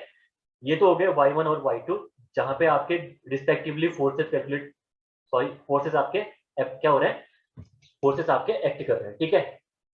देन उसके बाद हमें करना क्या है एनालिसिस में, हमें एनालिसिस में करना है जो इस C1 और C2 है इनका समेशन लेना है, और समेशन लेने के बाद हमें एज्यूम करना है कि ये आपके कहीं यहाँ पे एक्ट कर रहे होंगे, ठीक है, कहीं पे किसी पोर्शन पे आपके, लेट अस कंसीडर कि वो यहाँ पे एक्ट कर रहे हैं, ठीक है, दिख नहीं रहा, मैं इसको डार्क कर देता हूँ, ठीक है। आपको करना क्या है, पहले C1 और C2 फोर्सेस कैलकुलेट करना है, ठीक है। C1 और C2 जैसे ही फोर्सेस आपके कैलकुलेट हो गए तो उसके बाद आपको क्या करना है, C1 और C2 फोर्सेस कैलकुलेट करने के बाद उनका समेशन लेना है आपको यहाँ पे, और उनका समेशन आपको एज्यूम करना है कि आपका ये समेशन, लेट अस कंसीडर कि आपका y डिस्टेंस पे एक्ट कर रहा है, ठीक है, मैं ब्लैक से दिखा रहा हूँ इसको, y डिस्टेंस पे एक्ट कर रहा है ये, ठीक है। इसका समेशन है ये C1 और C2 का, ठीक है, C1 और C2 का ये समेशन है जो कि आपका y1 डिस्टेंस पे एक्ट कर रहा है, तो ये आपका निकल गया C फोर्स। तो यहाँ पे जो C फोर्स निकलेगा वो C फोर्स है क्या, वो C फोर्स है सिंपली आपका C1 और C2 का समेशन है, ठीक है। सिंपल वे में जो C फोर्स आपका निकल के आ रहा है वो C फोर्स आपका C1 और C2 का समेशन है, जो कि आपका y डिस्टेंस पे एक्ट कर रहा है। और ये y डिस्टेंस कैसे निकलेगी अभी हम डिस्कस करेंगे, आगे पढ़ेंगे कि ये y डिस्टेंस आपकी निकलेगी कैसे, ठीक है ना। लेट अस कंसीडर कि ये आपका y डिस्टेंस पे एक्ट कर रहा है, ठीक है। तो फोर्सेस आपके तीन कैलकुलेट हो रहे थे, C1, C2, C4, लेकिन हमने C1 और C2 का समेशन ले लिया, और हमने C1 और C2 का समेशन लेके उसको C फोर्स में कन्वर्ट कर दिया, और C फोर्स में अगर आपने उसको कन्वर्ट कर दिया तो लेट अस कंसीडर कि वो C फोर्स आपका y डिस्टेंस पे एक्ट कर रहा है, ठीक है। और ये जो चीजें अब हमारी कैलकुलेशन बची हुई है ये हमें कैलकुलेट करके बतानी है कि क्या क्या चीजें हम लोग यहाँ पे कैलकुलेट करने वाले हैं, ठीक है। तो दो फोर्सेस हमको यहाँ पे निकालने, T और C फोर्स, C फोर्स आपका C1 और C2 का समेशन है, ठीक है ना, ध्यान रखना है यहाँ पे, ठीक है। देन उसके बाद देखिए आप यहाँ पे जो लीवर आर्म आपकी निकलेगी, लीवर आर्म आपकी क्या होती है, C फोर्स और T फोर्स के बीच की डिस्टेंस होती है, ठीक है, सिंपल। लीवर आर्म आपकी होती क्या है, C फोर्स और T फोर्स के बीच की डिस्टेंस होती है, ये आप आगे से पढ़ते हुए आ रहे हैं अभी तक, ठीक है ना। तो मैं बात करूं C फोर्स की, तो C फोर्स तो यही है आपका, T फोर्स कहां तक जा रहा है आपका, T फोर्स आपका यहाँ पे तक अप्लाई हो रहा है, ठीक है। तो C फोर्स और T फोर्स के बीच की डिस्टेंस आपकी कहलाती है लीवर आर्म, लीवर आर्म, ठीक है। और इस लीवर आर्म की वैल्यू कितनी निकल के आएगी, ये लीवर आर्म की वैल्यू निकल के आएगी, आपको पता है टॉप कंप्रेशन फाइबर से लेकर, ठीक है, टॉप कंप्रेशन फाइबर से लेकर सेंट्रॉइड ऑफ द स्टील के जो रेनफोर्समेंट है उसकी डिस्टेंस आपकी है कितनी, डी है, ठीक है ना, उसकी डिस्टेंस कितनी है आपकी, डी, ठीक है। तो अगर मैं C4 जो ये y ले रखा है मैं इसको y बार कर रहा हूँ, ठीक है ना, जो ये मैंने y ले रखा है इसको मैं कर रहा हूँ y बार, ठीक है, इसको मैं क्या कर रहा हूँ y बार, ठीक है ना, इसको मैं ले रहा हूँ y बार। लेट अस कंसीडर कि C फोर्स आपका y बार डिस्टेंस पे एक्ट करता है, ठीक है। तो लीवर आर्म आपकी हो क्या जाएगी, लीवर आर्म आपकी क्या हो जाएगी, ये डी डिस्टेंस माइनस y बार करूंगा तो ये लीवर आर्म की डिस्टेंस निकलेगी नहीं निकलेगी, सिंपल मैथमेटिक्स, ठीक है। यहाँ पे y बार कर दूं, डी माइनस अगर मैं यहाँ पे y बार कर दूं तो सिंपल से आपकी क्या निकल के आ गई, सिंपल से आपकी निकल के आ गई यहाँ पे किसकी डिस्टेंस आपकी निकल के आ गई, ये निकल के आ गई आपकी लीवर आर्म की डिस्टेंस आपकी निकल के आ गई। अब हमें वैल्यूज कैलकुलेट करनी है, ठीक है, कि इसके लिए आपका क्या होने वाला है, ठीक है। इसको कैलकुलेट करने से पहले एक चीज हम देख लेते हैं, ठीक है। जब आप एरिया कैलकुलेट करोगे यहाँ पे आगे बढ़ते हुए, मैं कॉन्सेप्ट आगे का पहले डिस्कस कर देता हूँ ताकि आपको बाद में प्रॉब्लम ना आए, ठीक है। जब आप इसमें एरिया कैलकुलेट करोगे तो आपको पता है, देखिए जो ऊपर रेक्टेंगुलर पोर्शन है, जहाँ पे कॉन्क्रीट में रेक्टेंगुलर पोर्शन है उसका तो एरिया आपको सीधे पता है, बी इंटू डी से आपका एरिया आप निकाल लोगे इजिली, ठीक है, बी इंटू डी से आप उसका एरिया निकाल लोगे बहुत ही इजिली, ठीक है। लेकिन जो पैराबोलिक पोर्शन है उसका एरिया निकालने में थोड़ी सी प्रॉब्लम आ सकती है, तो आपको यहाँ पे डायरेक्ट फॉर्मूला अप्लाई करना है। अगर आपने सोम पढ़ी होगी, ठीक है, सोम पढ़ी होगी तो सोम में एक आता है आपका पैराबोलिक सेमी सेगमेंट, जो कि आपका यहाँ पे ये पोर्शन है, ठीक है। जो पैराबोला का आप यहाँ पे एरिया लेने वाले हो वो एरिया लोगे आप पैराबोलिक सेमी सेगमेंट का, ठीक है। मैं यहाँ पे लिख देता हूँ, ठीक है, ये आपका parabolic semi segment, parabolic semi segment, ठीक है, ध्यान से देखना, बहुत ही इंपॉर्टेंट कॉन्सेप्ट चल रहे हैं आपके एग्जाम पर्सपेक्टिव, साथ में आपकी पूरी जो डिजाइनिंग है, ठीक है, वो इन्हीं कॉन्सेप्ट के बेस पे ही आपकी आगे चलने वाली है। तो आप लोग बहुत ही ध्यान, एकदम एकदम फोकस बना के चलना है, ठीक है, बिल्कुल भी अपना फोकस छोड़ना मत। बाकी जिसके डब्ल्यूएसएम में कॉन्सेप्ट क्लियर है उसके लिए ये हलवा है, कुछ भी नहीं है, ठीक है, उसको ये चीजें अगर आंख बंद करके भी सुनेगा ना वो समझ में आ जाएगी, ठीक है। लेकिन जिनको चीजें अगर डब्ल्यूएसएम में पिछले क्लास मिस करी थी या किसी को चीजें समझ में नहीं आई, तो वो लोग, आप लोग बिल्कुल पेन नीचे रख के एकदम देखते हुए यहाँ पे चलना, ठीक है ना। तो पैराबोलिक जो सेमी सेगमेंट है आपका, वही प्रेजेंट है यहाँ पे। पैराबोलिक सेमी सेगमेंट होता कैसा है? पैराबोलिक सेमी सेगमेंट आपका कुछ ऐसा होता है, ठीक है, ये होता है आपका पैराबोलिक सेमी सेगमेंट, और यही आप देखिए यहाँ पे पोर्शन है हमारा सेमी सेगमेंट वाला ही केस है, यहाँ पे भी देखिए पैराबोलिक सेमी सेगमेंट का ही केस। यहाँ पे पैराबोला देखिए आप, जो ये पैराबोला मैंने बना रखा है और जो यहाँ पे पैराबोलिक आपका स्ट्रेस डायग्राम है, वो दोनों आपके मैच कर रहे होंगे, देख लो, ठीक है। पैराबोलिक सेमी सेगमेंट के लिए अगर मैं बात करूं एरिया की, तो एरिया इसका निकलता है आपका, एरिया आपका निकलता है 2/3 बी एच से, ठीक है, 2/3 आपका बी एच से इसका एरिया निकलेगा, ठीक है। और 2/3 बी एच से अगर इसका एरिया निकलता है, सिमिलर वे में आपका इसका जो सेंट्रॉइड होता है, वो सेंट्रॉइड आपका निकलता है आपका 3/8 ऑफ डी से, ठीक है। तो पैराबोलिक सेमी सेगमेंट के लिए एरिया की जरूरत पड़ेगी तो आप 2/3 बी एच से निकाल सकते हो, और अगर आपका क्या सेंट्रॉइड की जरूरत पड़ेगी तो आप निकाल सकते हो 3/8 ऑफ बी से आप निकाल सकते हो सेंट्रॉइड, ठीक है। ये दो कॉन्सेप्ट है, आपको ये दो कॉन्सेप्ट ध्यान रखने हैं, ठीक है, ये आपके अभी काम आएंगे आगे पे, ठीक है ना। तो अब आपको पता ही, देखिए रेक्टेंगल का आपको एरिया पता ही है, रेक्टेंगल का एरिया आपको पता ही है क्या होता है, लेंथ इंटू विड्थ, ठीक है, लेंथ इंटू हाइट या विड्थ इंटू हाइट जो भी लेना है आपको, ठीक है ना, वो आप ले सकते हो रेक्टेंगल का एरिया। पैराबोलिक का एरिया मैंने आपको बता दिया, ठीक है। साथ में आपका टी फोर्स, अब देखिए अगर मैं बात करूं टेंशन स्टील जहां पे प्रेजेंट है आपकी, यहाँ पे देखिए जहां पे टेंशन स्टील प्रेजेंट है, स्टील में आपके डिजाइन स्ट्रेस आपको कितने लेने हैं, 0.87 FY आपके यहाँ पे डिजाइन स्ट्रेस आपको लेने हैं, ठीक है ना। जो स्ट्रेस आपको लेने हैं वो लेने हैं आपके यहाँ पे 0.87 FY। जहाँ पे WSM है वहां पे तो मॉड्यूलर रेशियो का यूज हो रहा था सेक्शन में यूज ट्रांसफॉर्म करके, देन उसके बाद हम उसको क्या कर रहे थे, एनालाइज कर रहे थे। लेकिन एलएसएम में आपका कॉन्क्रीट, एलएसएम में आपका मॉड्यूलर रेशियो की कोई जरूरत नहीं है, आप डायरेक्टली इसमें एनालिसिस कर सकते हो, ठीक है ना। तो जो डिजाइन स्ट्रेस है उसी के बेस पे आप डायरेक्टली यहाँ पे एनालिसिस कर सकते हो, ठीक है ना। अगर मैं बात करूं यहाँ पे कंक्रीट की, ठीक है, जो कंक्रीट है उसमें आपके डिजाइन स्ट्रेस कितने लेके चल रहे थे आप, मैंने यहाँ पे ज्यादा ही ऊपर तक ये डायग्राम बना दिया, ठीक है। तो डिजाइन स्ट्रेस आप लेके चल रहे थे यहाँ पे कितने, डिजाइन स्ट्रेस आप लेके चल रहे थे यहाँ पे 0.45 FCK, ठीक है ना, 0.45 FCK आप यहाँ पे डिजाइन स्ट्रेस आप कंक्रीट में लेके चल रहे थे, ठीक है ना, ये आपको बताइए, ठीक है। स्टील में आपके कितने हैं 0.87 FY। सबसे पहले स्टार्ट करते हैं टी फोर्स से, ठीक है ना। टी फोर्स अगर मैं निकालूं यहाँ पे, तो टी फोर्स आप बताइए कितना निकल के आएगा टी फोर्स। अगर मैं टी फोर्स से निकालूं यहाँ पे, तो सिंपल वे में आपका क्या होता है, फोर्स इक्वल टू क्या होता है, स्ट्रेस इनटू एरिया। जब force equal to stress into area होगा, जब फोर्स इक्वल टू आपका स्ट्रेस इनटू एरिया होता है, तो लगा दीजिए यहाँ पे एरिया कितना है आपका AST, एरिया ऑफ स्टील लोगे यहाँ पे, आपको कन्वर्जन कुछ लेना है नहीं, और स्ट्रेस कितना है आपका 0.87 FY।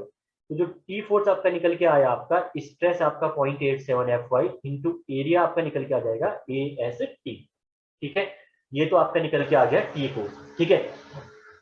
देन उसके बाद देखिए, अब काम करते हैं हम जो हमने यहाँ पे डिस्कस किया था, हमें डिस्टेंस निकालनी है ए बी और बी सी की। मैं इसको लिख रहा हूँ figure number A, figure A मैं इसको यहाँ पे रिप्रेजेंट कर रहा हूँ, ठीक है, कैपिटल ए से मैं रिप्रेजेंट कर रहा हूँ फिगर ए, ठीक है, फिगर ए में रिप्रेजेंट कर रहा हूँ। Yes 0.87 FY AST one two near good, यहाँ ऐसे निकालोगे आप, ठीक है। देन उसके बाद हमें ए बी और बी सी की यहाँ पे डिस्टेंस कैलकुलेट करनी है। तो यहाँ पे आप सिमिलर ट्राइंगल के प्रॉपर्टी लगाइए यहाँ पे। तो फ्रॉम फिगर ए अगर मैं सिमिलर ट्राइंगल की प्रॉपर्टी लगाऊं, तो मैं सीधे लिख सकता हूँ यहाँ पे साइड का जो रेशियो है वो इक्वल कर सकता हूँ दोनों ट्राइंगल का, जो बड़ा ट्राइंगल है और जो छोटा ट्राइंगल है, ठीक है। तो साइड का अगर आप रेशियो करोगे इक्वल, तो आप कैसे करोगे, ये कर सकते हो आप A B upon 0.002 equal to AC upon 0.0035, ये आप कर सकते हो यहाँ पे, ठीक है ना। A B upon 0.002 equal to AC upon 0.0035 आप कर सकते हो by the property of the similar triangle, ठीक है। आप साइड्स को इक्वल कर सकते हो, ठीक है। तो मैं लिख देता हूँ यहाँ पे सीधे आगे जाके, ठीक है, समझ जाना आप लोग कैसे लिखा मैंने, ठीक है। तो from figure A from figure A, ठीक है, अगर मैं फिगर ए से मैं बात करूं, ठीक है, तो फिगर ए से आपका होगा क्या, जो ए बी होगा आपका, ये होगा आपका A B upon 0.002 equal to A C या A C upon 0.0035 by the property of the similar triangles, sides आपकी क्या कर सकते हो आप लोग, इक्वल कर सकते हो, ठीक है। तो अगर मैं बात करूं यहाँ पे ए बी अपॉन ए सी के निकालने की, ए बी अपॉन ए सी को निकालने की मैं बात करूं, तो ए बी अपॉन ए सी आपका क्या निकल के आएगा, 0.002 अपॉन 0.0035, ये आपका निकल के आ गया ए बी अपॉन ए सी की वैल्यू, ठीक है। तो जब ए बी अपॉन ए सी की वैल्यू ये निकल के आ गई, इसको आप सॉल्व करोगे तो ये आपका कितना निकल के आएगा, ये आपका निकलेगा 20/35, ठीक है ना। आप जब इसमें पॉइंट हटाओगे तो आपका निकल जाएगा ये 20/35, ठीक है। सिंपल वे में कर दो आप इसको, 20/35 जब आप इसमें पॉइंट हटाओगे, इसके बाद आपका क्या निकल जाएगा, 5 को 20, 5 से 35। तो ए बी अपॉन ए सी का रेशियो निकल के आया आपका, ए बी अपॉन ए सी का रेशियो निकल के आया आपका 4/7, यानी मैं इसको कर सकता हूँ ए बी इक्वल टू, कर सकता हूँ मैं यहाँ पे आपका 4/7 ए सी, ये तो मैं कर सकता हूँ इसको इजीली, ठीक है। ये आप एक चीज आप देखिए, जो न्यूट्रल एक्सिस है, एसी डिस्टेंस क्या है, एसी डिस्टेंस है टॉप कंप्रेशन फाइबर से न्यूट्रल एक्सिस के बीच की डिस्टेंस, है ना। एसी है क्या यहाँ पे, एसी डिस्टेंस है आपकी टॉप कंप्रेशन फाइबर से न्यूट्रल एक्सिस के बीच की डिस्टेंस आपकी एसी है, ये डिस्टेंस ही तो एसी है ना आपकी, ये डिस्टेंस ही तो एसी है। और इस डिस्टेंस को मैं यहाँ पे एज्यूम कर रहा हूँ एक्स यू, ठीक है। Let us consider this distance is x you, ठीक है। टॉप कंप्रेशन फाइबर से न्यूट्रल एक्सिस के बीच की डिस्टेंस में एज्यूम कर रहा हूँ एक्स यू, ठीक है ना, मैं एज्यूम कर रहा हूँ आपकी एक्स यू, ठीक है ना। तो एसी की जगह मैं वैल्यू एक्स यू रख सकता हूँ कि यहाँ पे आपकी न्यूट्रल एक्सिस लाई कर रही है, ठीक है। डिस्टेंस आपकी एसी की कितनी है, एक्स यू, ठीक है। एसी की डिस्टेंस कितनी है आपकी, एक्स यू, तो मैं यहाँ पे कर रहा हूँ, this implies that A B equal to 4/7 of X you, ठीक है। ए बी का आपकी, ए बी की वैल्यू आपकी निकल के आ गई है 4/7 ऑफ एक्स यू, ठीक है ना। ए बी की वैल्यू निकल के आ गई है 4/7 ऑफ एक्स यू। तो सिंपल सी आप एसी की वैल्यू निकाल ही सकते हो, अगर एबी की वैल्यू निकल के आ गई 4/7 एक्सयू, तो जितना रिमेनिंग बचेगा आपका वो होगी क्या, आपकी एसी की वैल्यू, ठीक है।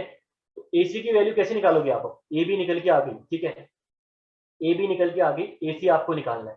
तो अगर आपको एसी निकालना है यहाँ पे, सॉरी एसी नहीं निकालना, आपको यहाँ पे बीसी निकालना है, ठीक है। आपकी ए बी की वैल्यू निकल के आ गई, आपको यहाँ पे बीसी अगर कैलकुलेट करना है तो बीसी आप सीधे कैलकुलेट कर सकते हो X U minus A B से, ठीक है ना।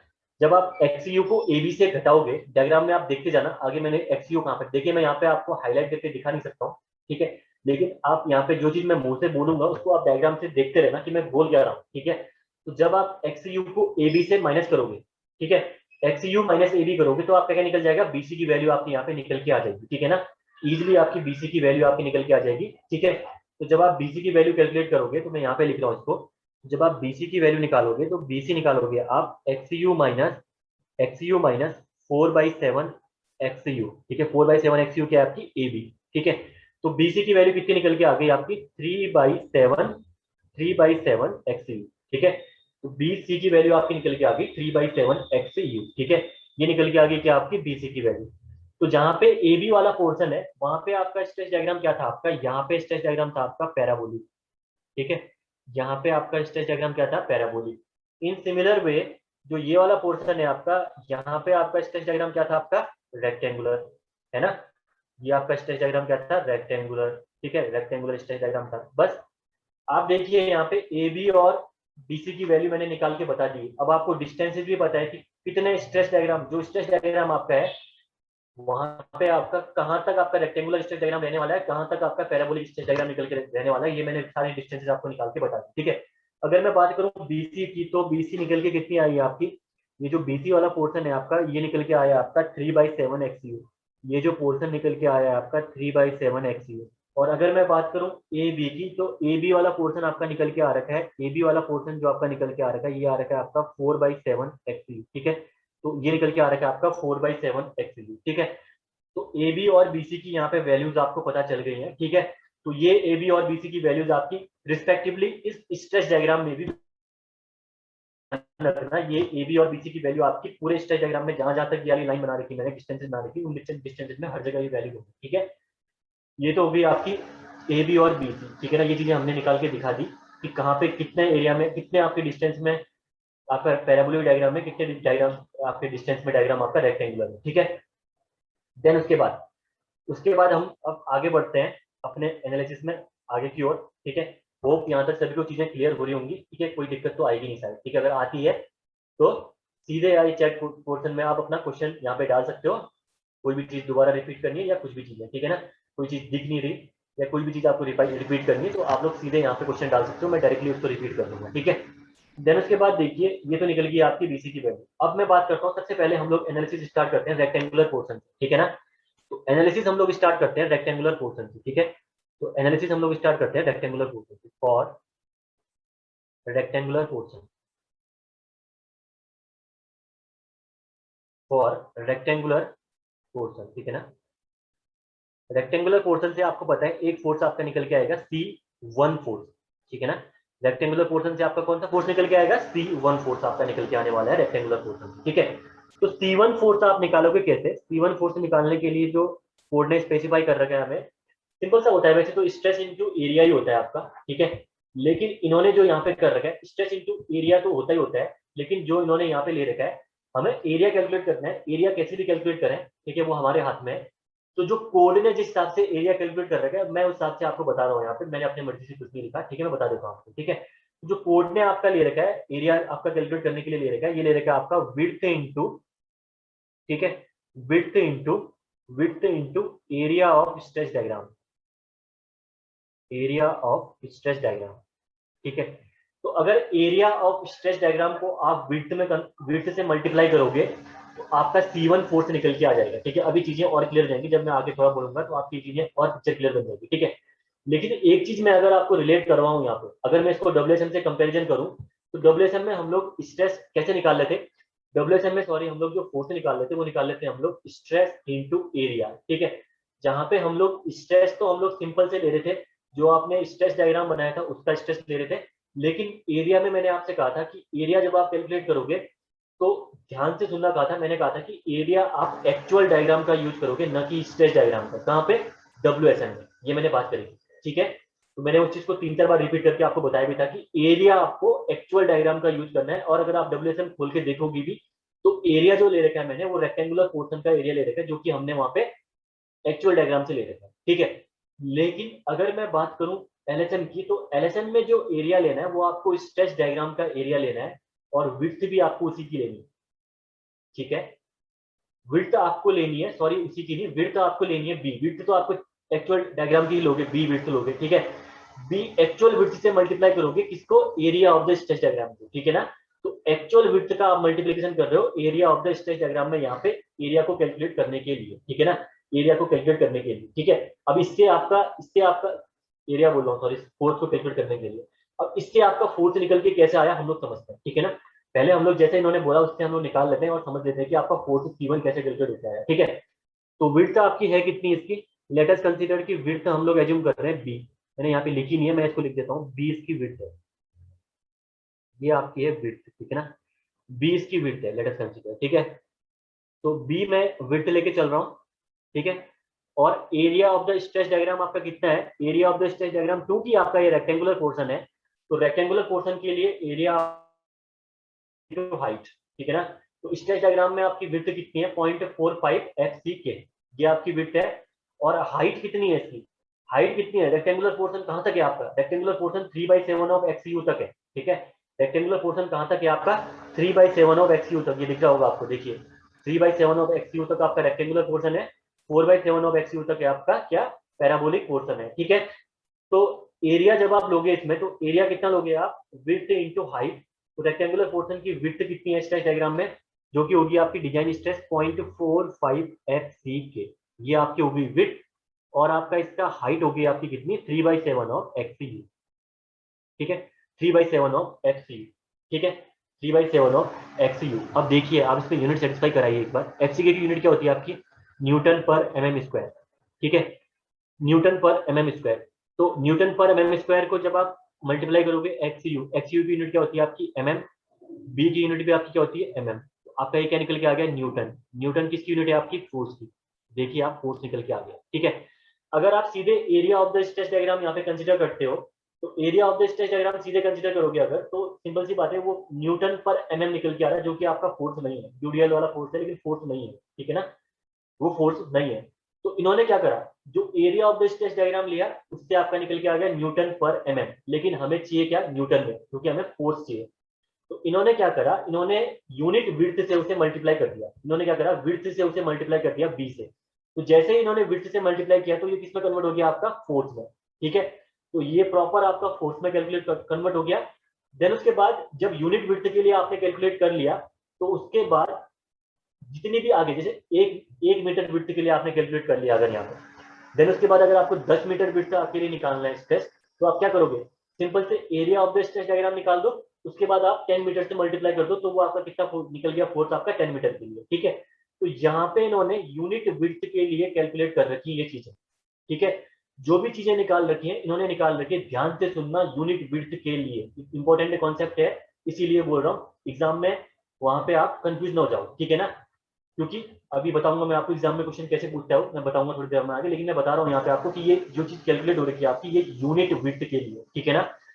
इसको अगर आप सॉल्व करोगे, जब आप इसको सॉल्व करोगे तो ये सॉल्व होके आएगा आपका 0.1928, 0.1928, ठीक है। कैलकुलेटर से आप लोग सॉल्व करिए, F C K B X U, F C K B X you, ठीक है। ये आपका निकल के आएगा, ये आपका निकल के आएगा क्या, ये आपका निकल के आएगा क्या, C1 फोर्स, ठीक है ना। तो इसको बी से मल्टीप्लाई क्यों किया, उससे आप लोग टेंशन बिल्कुल भी मत लेना, बी आप इसमें हटा भी दोगे, ठीक है। आप सिर्फ इसमें 0.1928 एफ सी के एक्स यू करना, और बी को आप हटा देना, ठीक है। बी को आप हटा के सिर्फ आप साइड में लिख देना कि this force is for the unit width, बस इतना ही लिखना है आपको। देन उसके बाद क्वेश्चन में आपको कितनी ही विड्थ दी हो, जितना C1 फोर्स निकल के आएगा उसको उस विड्थ से आप मल्टीप्लाई कर दोगे, सिंपल, ठीक है ना। तो विड्थ लेने का रीजन यहाँ पे यही है, इन्होंने विड्थ जो कंसिडर कर रखी है वो कंसिडर कर रखी है यूनिट विड्थ, ठीक है। तो अल्टीमेट हमारा काम था C1 फोर्स निकालना, और हमने वो जो कि आपका निकल के आ गया कितना, 0.1928 F C K B X you, आपका C1 फोर्स निकल के आ गया, ठीक है। अगला आपका है यहाँ पे y1 की वैल्यू निकालना, यानी ये C1 फोर्स आपका एक्ट कहाँ पे कर रहा है, ये निकालना आपका अगला काम, ठीक है। तो C1 फोर्स आपका एक्ट कहाँ पे कर रहा है, ये निकालना आपका अगला काम है।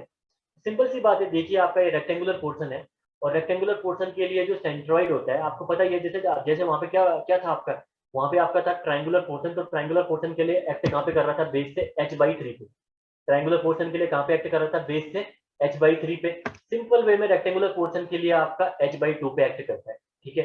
सेंट्रॉइड आपका रेक्टेंगुलर पोर्शन के लिए h/2 पे एक्ट करता है, सिंपल, ठीक है ना। h कितनी है यहाँ पे, h है आपकी 3/7 ऑफ एक्स यू, ठीक है। रेक्टेंगुलर पोर्शन आपका जितना डेप्थ रेक्टेंगुलर पोर्शन की है वही तो h है ना यहाँ पे। तो ये आपका हो जाएगा 1/2, ठीक है, ऑफ 3/7 ऑफ एक्स यू, ये आपका हो गया आपका y1। तो y1 आपका यहाँ पे निकल के आ गया कितना, 3/14 of X you, 3/14 of X you आपका y1 निकल के आ गया, ठीक है। तो C1 फोर्स आपका निकल के आ गया, y1 फोर्स आपका निकल के आ गया, ठीक है। देन उसके बाद आपको क्या निकालना है, फॉर पैराबोलिक पोर्शन, ठीक है। उसके बाद आपको रेक्टेंगल के बाद आपको निकालना है फॉर पैराबोलिक पोर्शन, ठीक है ना। पैराबोलिक पोर्शन, बहुत ही आराम से चल रहा हूँ मैं, क्योंकि चीजें इंपॉर्टेंट है, समझने वाले कॉन्सेप्ट है यहाँ पे, और चीजें आपको एकदम पिक्चर क्लियर रहनी चाहिए जब आप इसका डेरिवेशन कंप्लीट हो जाए तो उसके बाद, ठीक है ना। कोई भी चीज रटने की जरूरत नहीं पड़नी चाहिए इसके बाद, ठीक है ना। अगर पैराबोलिक पोर्शन की मैं बात करूं तो वहां पे आपका फोर्स कौन सा निकल के आ रहा था, C2 फोर्स, आपका वहां पे कौन सा फोर्स निकल के आ रहा था, आपका C2 फोर्स, जो कि निकलेगा सेम फॉर्मूले से width into area of the stretch diagram, ठीक है। Width into area of stretch diagram, ठीक है ना। Width into area of the stretch diagram से आपका ये निकल के आएगा C2 फोर्स, ठीक है ना। तो देखिए आपका विड्थ कितनी है, आपकी विड्थ है आपकी बी, बी आपकी यहाँ पे विड्थ है, ठीक है। और area of the stretch diagram, area of the stretch diagram के लिए यहाँ पे कौन से स्ट्रेच डायग्राम का एरिया लेना है, ये एरिया लेना है आपको, ये जो पैराबोलिक पोर्शन बना रखा है आपने यहाँ पे, ये पैराबोलिक पोर्शन जो बना रखा है इसका आपको एरिया लेना है, ठीक है। तो पैराबोलिक पोर्शन का एरिया जो आपको लेना है, आपको पता है ये पैराबोलिक सेमी सेगमेंट है, तो इसका एरिया होता है आपका 2/3 ऑफ बी एच, ठीक है। तो पैराबोलिक सेगमेंट का, पैराबोलिक सेमी सेगमेंट का एरिया आपका कितना होता है, 2/3 ऑफ बी एच। बी कौन सी है आपकी, विड्थ है, बी आपकी है जो टॉप में विड्थ है वो वाली विड्थ है, ठीक है ना। तो बी टॉप में कितनी है, 0.45 एचसी के ही है यहाँ पे, सिंपल सी बात है। 2/3 ऑफ बी कितनी है, 0.45 एचसी के। और एच यहाँ पे कितना है पैराबोलिक पोर्शन के लिए, एच कितना है 4/7 ऑफ एक्स यू, ठीक है ना। पैराबोलिक पोर्शन के लिए हाइट कितनी है 4/7 ऑफ एक्स यू, जो हमने कैलकुलेट करी है अभी तक, ठीक है ना। तो area of the stretch diagram जब आप लोगे यहाँ पे, तो यहाँ पे लोगे आप 2/3 ऑफ बी इंटू एच, ठीक है ना। बी कितना है आपका 0.45 एफ सी के, और एच आपका कितना है यहाँ पे 4/7 ऑफ एक्स यू, ठीक है ना। 4/7 ऑफ एक्स यू आपका यहाँ पे एच की वैल्यू है पैराबोलिक पोर्शन के लिए, 4/7 ऑफ एक्स यू, ये आपने अभी कैलकुलेट करा था पीछे, ठीक है ना। तो इसके बाद देखिए आपका जो C2 फोर्स है, वो फोर्स आपका यहाँ से कैलकुलेट करोगे तो कितना निकल के आ रहा है, देखिए एक बार वो कैलकुलेट करके आएगा आपका कितना आ रहा है, देखिए करिए कैलकुलेट फटाफट, सो तो नहीं गए आप लोग।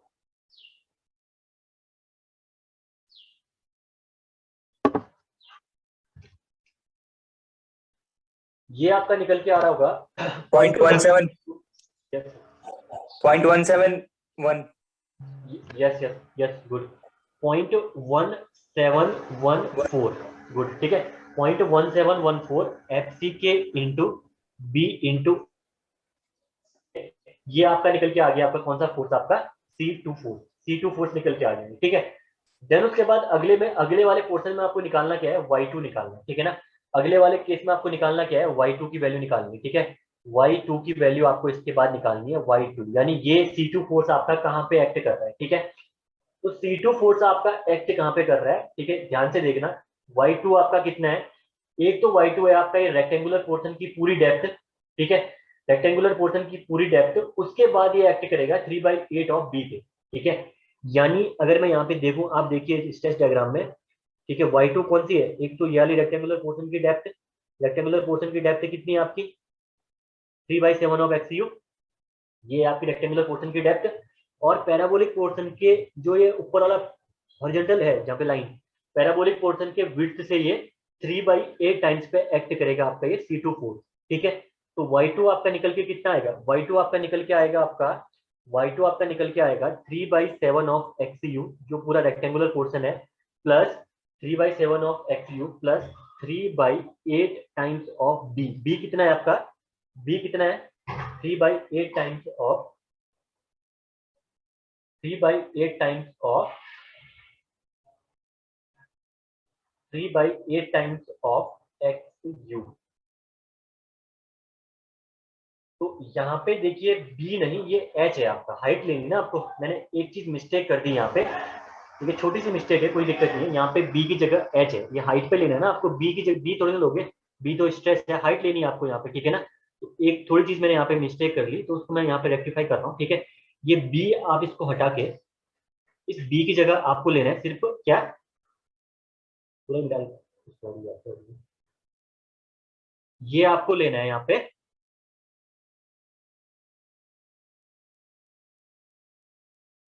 2/3 BH 3/8 ऑफ एच, ठीक है ना।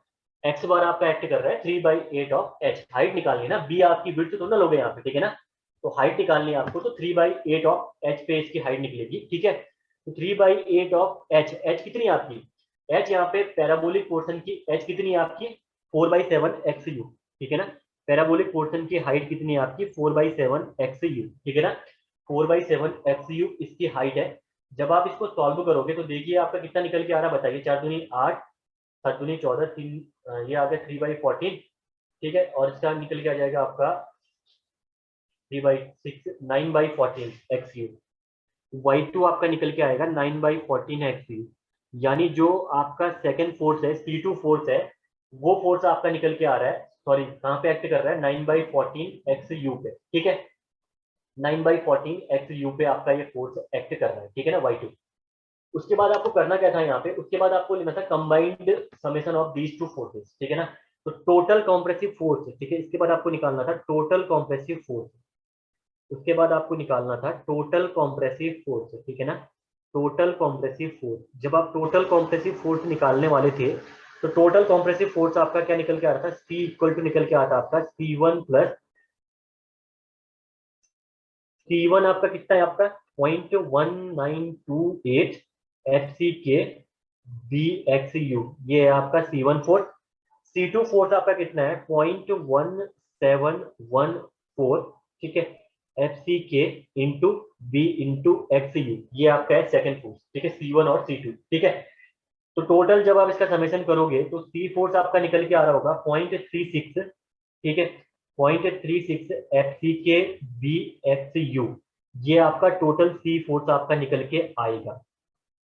जब आप इन दोनों का समेशन करोगे तो आपका ये फोर्स निकल के आएगा, सी फोर्स आपका 0.36 FCK BXU, ठीक है ना, 0.36 FCK into B into XU, ठीक है, ये आपका टोटल फोर्स निकल के आएगा, ठीक है। अब जो जो चीजें हमने कैलकुलेट करी उसको डायग्राम में हम रख लेते हैं। यहाँ पे C1 हमने कितना निकाला, C1 हमने निकाला था यहाँ पे 0.1928 FCK इंटू BXU, ये आपका था C1 जो आपने निकाला था, कैलकुलेट करा, ठीक है। उसके बाद सेकंड है आपका C2। C2 आपने कितना निकाला था, C2 आपने निकाला 0.1714 FCK BXU, ये आपने निकाला था C2, ठीक है। C1 निकल गया आपका, C2 निकल गया, ठीक है। उसके बाद है आपका टोटल समेशन इन दोनों फोर्स का निकल के आया आपका C फोर्स, ठीक है, जो कि आपका निकल के आया कितना 0.36 FCK इंटू BXU, ठीक है ना, ये निकल के आ गया आपका 0.36 FCK BXU, ठीक है। इस डायग्राम में लगभग सारी चीजें हमारी कैलकुलेट हो गई हैं, ठीक है ना, सिवाय एक चीज के कि आपका ये C फोर्स एक्ट कहाँ पे कर रहा है, ठीक है।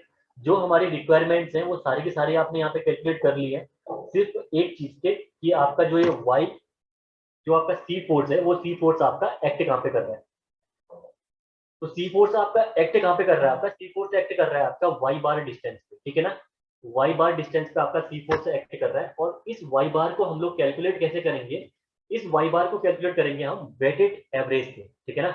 जो y1 और c1 है आपके गिवन यहाँ पे हैं, उनका अगर आप वेटेड एवरेज ले लोगे तो आपका इससे क्या निकल जाएगा, वाई बार की वैल्यू निकल जाएगी, ठीक है ना।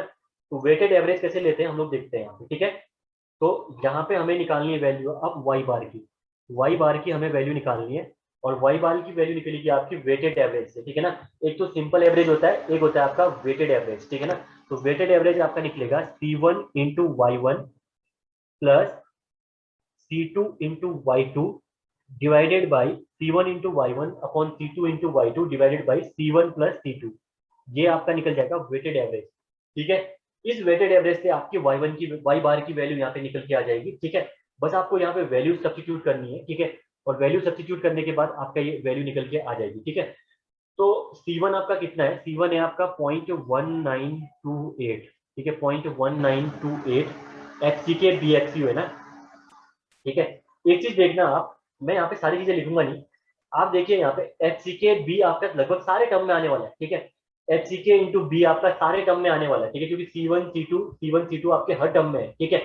तो FCK B आपका जब आप कॉमन लोगे तो वो आपका कैंसिल आउट हो जाएगा, ठीक है ना। 0.1928 XU सिर्फ आपका बचता है यहाँ पे बस, ठीक है। तो उसको भी XU को भी मैं कॉमन ले रहा हूँ यहाँ पे, ठीक है ना। तो अपनी कैलकुलेशन सिंपल करने के लिए कुछ नहीं किया मैंने, FCK और B को मैंने क्या कर दिया, नेग्लेक्ट, क्या कर दिया, नेग्लेक्ट कुछ नहीं किया, कट गया वो, ठीक है ना, कॉमन लेके। और जो आपका XU है वही बच रहा है सिर्फ और सिर्फ आपका, ठीक है। तो 0.1928 इंटू, या पूरा कर दूं, कंफ्यूज तो नहीं हो गए, वैल्यूज पूरी रख देता हूँ यार, रुको रख देता हूँ बस वैल्यूज पूरी, क्या पता कंफ्यूज होगा, ऐसा नहीं है। ठीक है, तो सारी वैल्यू रखिए इसमें, आप C1 की वैल्यू रखिए एक बार, C1 की वैल्यू कितनी थी, ठीक है। स्लाइड खत्म हो गई शायद हमारी, यहाँ पे स्लाइड हमें ऐड करनी पड़ेगी, ठीक है ना। क्या हो गया, ये हैंग कर गया, रुकिए एक बार, स्लाइड है ना अभी, है अभी स्लाइड, ठीक है। तो वैल्यूज रखनी है बस आपको यहाँ पे, ठीक है, वैल्यूज आपको रखनी है 0.1928, ठीक है। FC के रखिए आप लोग, जो जो आपने कर लिया है तो मेरे से पहले रख के बताइए आप लोग कितना निकल के आया, 0.1928 FCK BXU, ठीक है, इंटू y1 है आपका 3/14 इंटू XU, आपकी y1 की वैल्यू निकल के आएगी, पीछे देख लेना, ठीक है। प्लस आपका जो सेकेंड फोर्स आपका निकल के आया था आपका C2 0.1714, ठीक है, into F C K B X U into जो y2 की वैल्यू निकल के आई थी आपकी, ये निकल के आई थी 9/14 ऑफ एक्स यू, ठीक है, 9/14 ऑफ एक्स यू आपकी ये वैल्यू निकल के आई थी, ठीक है ना। देन उसके बाद देखिए आप, उसके बाद अपॉन में आप करोगे 0.1928 C14 है ना आपको, F C K B X you, ठीक है, F C K B X U plus 0.1714 F C K B X U, ये आपको सारी फोर्सेस की वैल्यू आपने ले ली। आप देखिए यहाँ पे F C K B X U, F C K B X you हर जगह कॉमन है, मैं इसको कॉमन लेके काट दे रहा हूँ, ठीक है, यही मैंने बोला था अभी, ठीक है ना। ये F C K B X U, ये F C K B X U, ये F C K B X you और ये वाला F C K B X you मैंने कॉमन लेके यहाँ पे कट कर दिया, ठीक है, ठीक है, ये मैंने यहाँ पे कॉमन लेके कट कर दे रहा हूँ मैं पूरा, ठीक है। देन उसके बाद देखिए, उसके बाद आपका क्या निकल के आया आगे, जब आप सॉल्व करोगे इसको तो आपका ये निकल के आ गया 0.1928, ठीक है, 0.1928 into 3/14 plus 0.1714 into 9/14 x you मैंने यहाँ पे कॉमन ले लिया, ठीक है, एक्स यू जो ऊपर बचा रखा था, एक एक्स यू बचा हुआ है ना, वो मैंने यहाँ पे कॉमन ले लिया, ठीक है। डिवाइडेड बाई जब आप करोगे इसको किससे, डिवाइडेड बाई करोगे, नीचे सिर्फ और सिर्फ बचा आपका 0.1928 प्लस 0.1714, तो आपका ये निकल के आ रहा होगा, गुड, मैसेज भी आ गए आपके, 0.42 x you, 0.42 x you, 0.416 x you, yes good, exact आपका 0.416 एक्स यू और 0.42 एक्स यू भी आप इसको बोल सकते हो, वेरी गुड, ठीक है।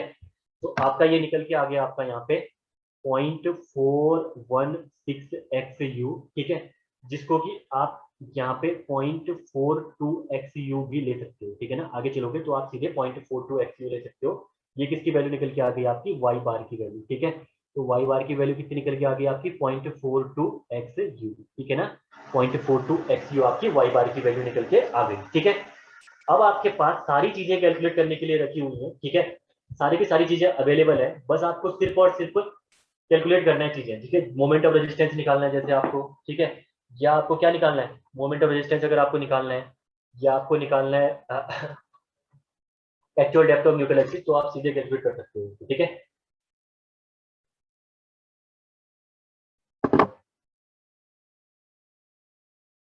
ये निकल गई आपकी वाई बार की वैल्यू, ठीक है, रख देते हैं यहाँ पे डायग्राम में हमने कर रखा है, ठीक है।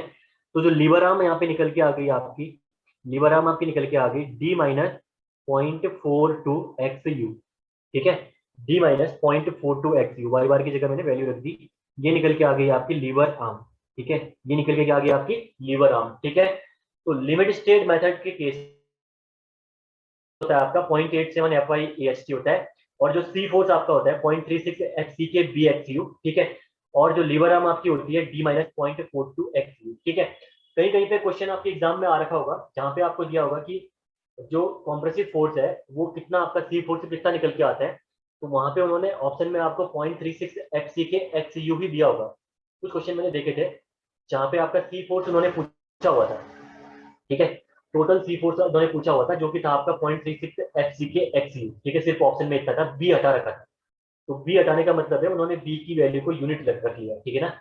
जो कोड ने हमें बोला था कि बी की वैल्यू आप यूनिट ले सकते हो, ठीक है, लेकिन हमने यहाँ पे बी यूज करते हुए चल रहे हैं, ठीक है। तो एग्जाम में एग्जामिनर ने क्या किया कि बी की वैल्यू को सिर्फ यूनिट वैल्यू रख के चल दिया, ठीक है ना। जब बी की वैल्यू यूनिट रख दिया तो उसके बाद उसने ऑप्शन में सिर्फ 0.36 एफ सी के एक्स यू ही दे दिया, ठीक है ना। तो कंफ्यूज मत होना, अगर ऑप्शन में आपको बी हटा हुआ भी दिख जाए तो कोई दिक्कत नहीं है, तो उन्होंने बी की वैल्यू को यूनिट रख दिया होगा वहाँ पे, ठीक है ना। ये हो गया आपका सारी चीजें कैलकुलेट एनालिसिस में, ठीक है, कुछ भी नहीं बची, बस अब हम इसके बाद हमको निकालनी है चीजें, ठीक है ना। अब हमको निकालनी है चीजें जो हमको जरूरत की चीजें हैं वो हम निकालेंगे यहाँ, ठीक है। तो सबसे पहली चीज जो हमें निकालनी है यहाँ पे, वो निकालनी है हम लोग actual depth of neutral axis, actual depth of neutral axis, ठीक है ना, actual depth of neutral axis, सबसे पहली चीज जो निकालनी है हमें यहाँ पे actual depth of neutral axis, actual depth of neutral axis, आपको पहली चीजें जो आपको यहाँ पे कैलकुलेट करनी है, ठीक है। अगर डेरिवेशन की बात करो तो actual depth of neutral axis आप लोग निकाल रहे थे, कैसे कैसे निकाल लेते हैं आप लोग, मोमेंट ऑफ एरिया, जो फर्स्ट मोमेंट ऑफ एरिया है उसको इक्वेट करके, टेंशन और कंप्रेशन को इक्वेट करके आप निकाल लेते हैं actual depth of neutral axis, ठीक है ना, actual depth of neutral axis. लेकिन यहाँ पे आपका कोई ऐसा बिल्कुल भी झमेला नहीं होने वाला है, ठीक है, आप सीधे सीधे न्यूट्रल एक्सिस निकाल सकते हो सी फोर्स को ठीक है। इन एलएसएम आप सीधे सीधे सी फोर्स को टी फोर्स के साथ इक्वेट करके निकाल सकते हो क्या, actual depth of neutral axis. क्यों? क्योंकि मैंने आपको बता रखा है कि मोमेंट ऑफ रेजिस्टेंस आपका टेंशन साइड से और कंप्रेशन साइड से सेम आने वाला है। तो इन ऑल केसेस आपका C force equal to T force आपका हर केस में वैलिड होगा। ठीक है, ये मैंने आपको बताया था। ठीक है, तो यहाँ पे आपको सिर्फ और सिर्फ सी फोर्स को टी फोर्स का इक्वेट करना है और आपकी actual depth of neutral axis calculate होके आ जाएगी। ठीक है, तो सी फोर्स कितना है यहाँ पे आपका, सी फोर्स है आपका 0.36 F C K into B X you. ठीक है ना, ये आपका निकल के आएगा सी फोर्स। ठीक है, सी फोर्स। ठीक है, ये आपका निकल के आएगा सी फोर्स। और जो आपका टी फोर्स आपका निकल के आया था, ये निकल के आया था आपका 0.87 एफ वाई, यानी स्ट्रेस इंटू एरिया, सिंपल। ठीक है ना, ये आपका निकल के आया था टी फोर्स। ठीक है, तो सी फोर्स ये था आपका, टी फोर्स ये था। आप यहाँ पे निकालोगे जब एक्स यू की वैल्यू जब आप यहाँ पे निकालोगे तो एक्स यू आपका कितना निकल के आएगा आपका 0.87 F Y A H T upon 0.87 F Y A H T upon 0.36 F C K into B. ये निकल के आ गया आपका, ये निकल के आ गया आपका एक्स यू की वैल्यू। ठीक है, तो एक्स यू की वैल्यू आपको यहाँ पे सीधे सीधे सी फोर्स को टी फोर्स के साथ इक्वेट करके निकल जाएगी, जो कि आपके निकल के आ गई 0.87 F y s t upon 0.36 x c के। बस आपको सी फोर्स और टी फोर्स का कॉन्सेप्ट याद रखना है कि सी फोर्स आपका कितना निकल के आया वो आपको याद रख लेना है, और जो आपका टी फोर्स से निकल के आया उसको भी आपको याद रख लेना है। ठीक है, तो जैसे ही आपका सी फोर्स और टी फोर्स आपको याद हो जाएगा, आप सीधे सीधे एक्स यू की वैल्यू निकाल सकते हो। ठीक है, ये तो हो गया आपका एक्स यू की वैल्यू। ठीक है, ये आपकी कौन सी वैल्यू निकल के आ गई, एक्स यू की। ठीक है, सेकंड में आपको क्या निकालना है यहाँ पे, मोमेंट ऑफ रेजिस्टेंस। सेकंड आपको निकालना है यहाँ पे moment of resistance. Moment of resistance आपको सेकंड में निकालना है।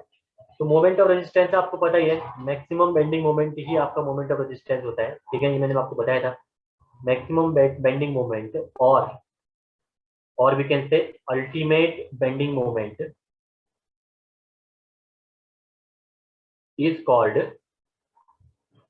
called moment of resistance. और जो मोमेंट ऑफ रेजिस्टेंस यहाँ पे निकल के आएगा आपका, ये फैक्टर्ड मोमेंट ऑफ रेजिस्टेंस निकल के आएगा। ठीक है, ध्यान रखना। क्यों? यहाँ पे मोमेंट ऑफ रेजिस्टेंस आपका मैं बोल रहा हूँ फैक्टर्ड मोमेंट ऑफ रेजिस्टेंस निकल के आएगा। क्यों? क्योंकि आपका जो स्ट्रेसेस आपने यूज कर रखे हैं 0.45 एफ सी के डिजाइन स्ट्रेसेस जो आपने ले रखे हैं वो आपके फैक्टर्ड स्ट्रेस है। वर्किंग स्ट्रेस कितने थे आपके 0.30 एफ सी के, जो कि इक्विवेलेंट थे डब्ल्यूएसएन के सिग्मा सीबीसी के। ठीक है ना, 0.30 एफ सी के आपका इक्विवेलेंट किसके था, सिग्मा सीबीसी के। लेकिन यहाँ पे आपने स्ट्रेसेस क्या कर रखे हैं, पॉइंट जो वर्किंग स्ट्रेस है 0.30 एफ सी के को मल्टीप्लाई किया आपने 1.5 से, और आपकी वैल्यू निकल के आई 0.45 एफ सी के।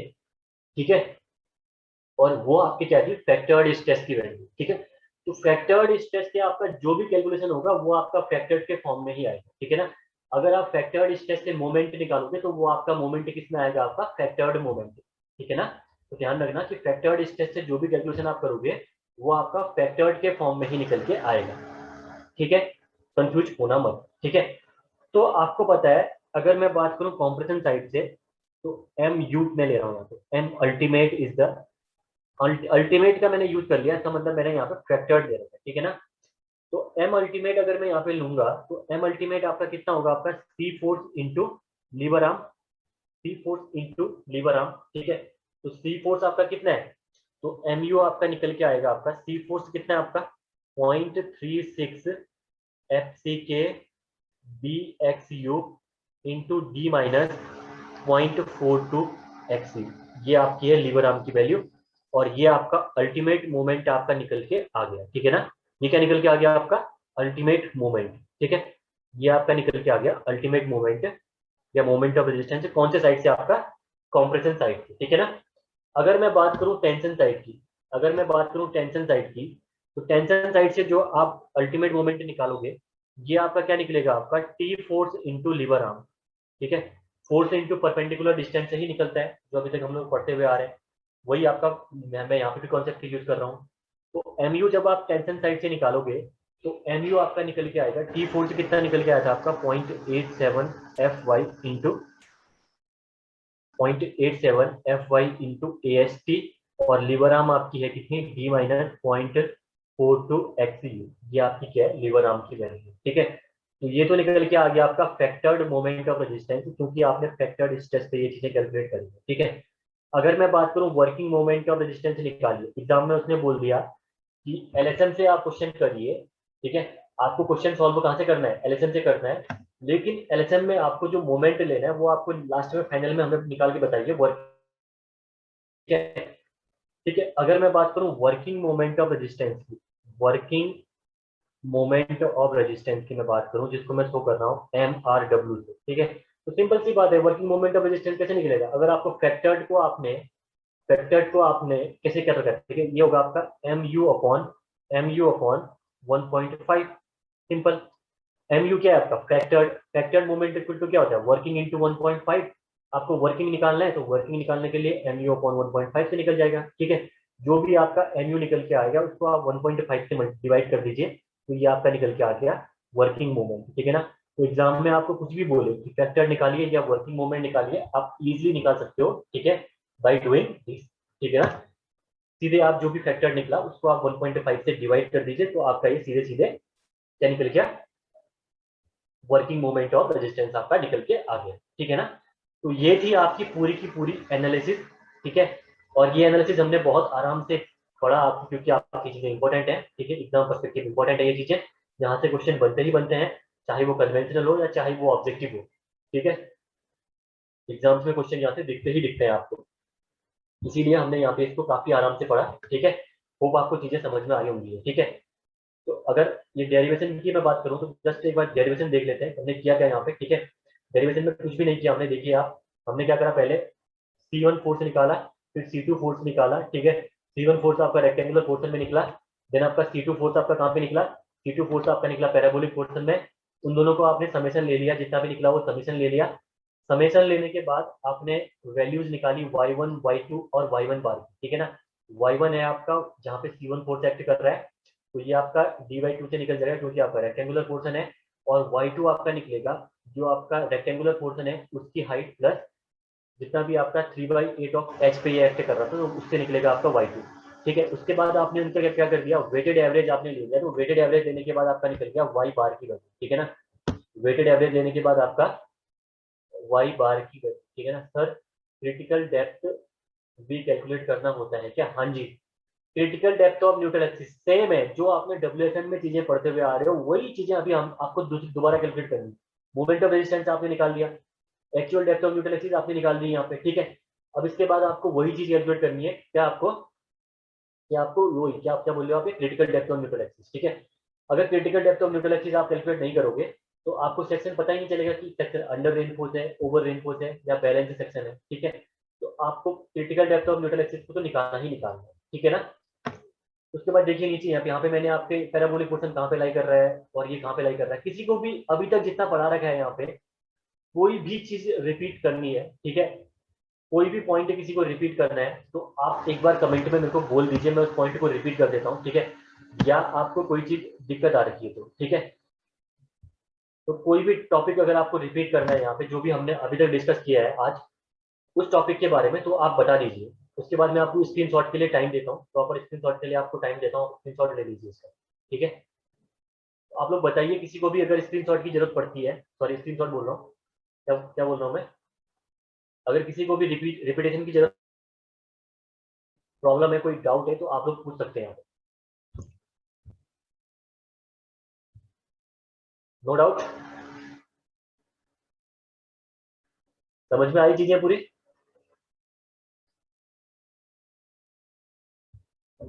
दे दो जवाब, yes sir, okay, Himanshu Niall को आगे समझ में, पूजा यस सर, गुड। ठीक है, तो अगर समझ में नहीं आती है तो आप लोग बता दिया करो। ठीक है, कोई दिक्कत नहीं, ऑनलाइन में चीजें हैं, लेकिन फिर भी हम लोग कोशिश करेंगे कि हम उसको दोबारा रिपीट करवा दें आपके लिए। ठीक है, ताकि आप अगर क्लास अटेंड कर रखी है तो आप यहाँ से कुछ ना कुछ सीख के ही जाओ। ठीक है, ये हमारा मेन एम है।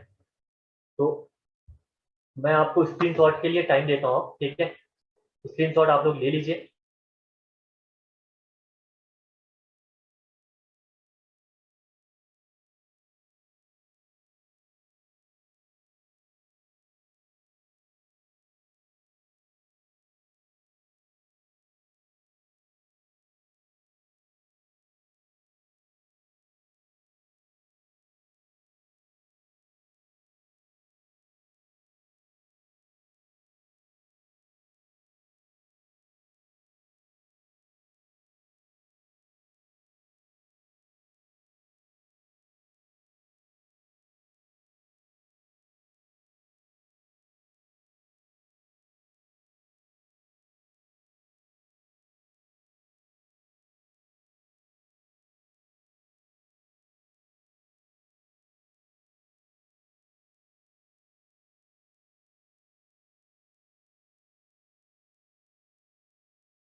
ओके, आप लोग बने हुए हो, लेकिन ये पूरा बैक हो गया, ठीक है, पता नहीं कैसे हुआ, मुझे भी नहीं पता।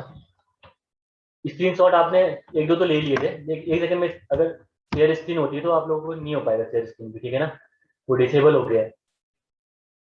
तो कल मॉर्निंग में मैं इसका स्क्रीनशॉट आपको दे दूंगा अगर आपने नहीं लिखा है तो, ठीक है ना। आवाज आ रही मेरी, क्लियर है आवाज, आप लोग सुन पा रहे हो?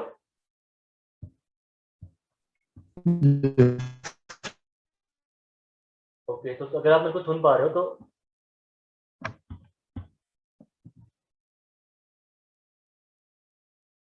होस्ट चेंज कर दो सर, मेरे मेरे होस्ट मेरे से नहीं होता है ना चेंज, सर लोग चेंज करते हैं ना, तो होस्ट चेंज मैं नहीं कर पाता हूँ, वहीं से वो चीज चलती है, पता नहीं क्या हुआ मेरे यहाँ से, तो नेट भी ठीक चल रहा है, बैक हो गया अपने आप ही पूरा वो।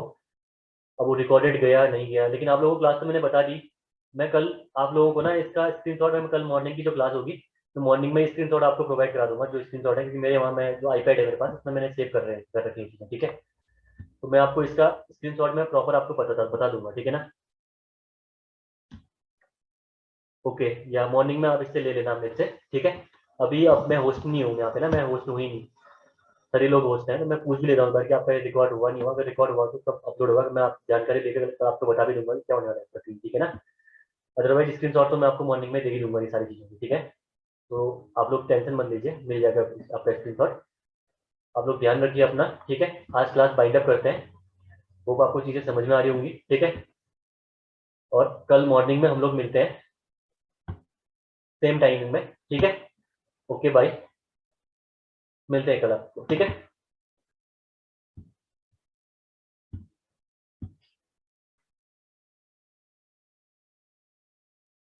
Okay bye bye.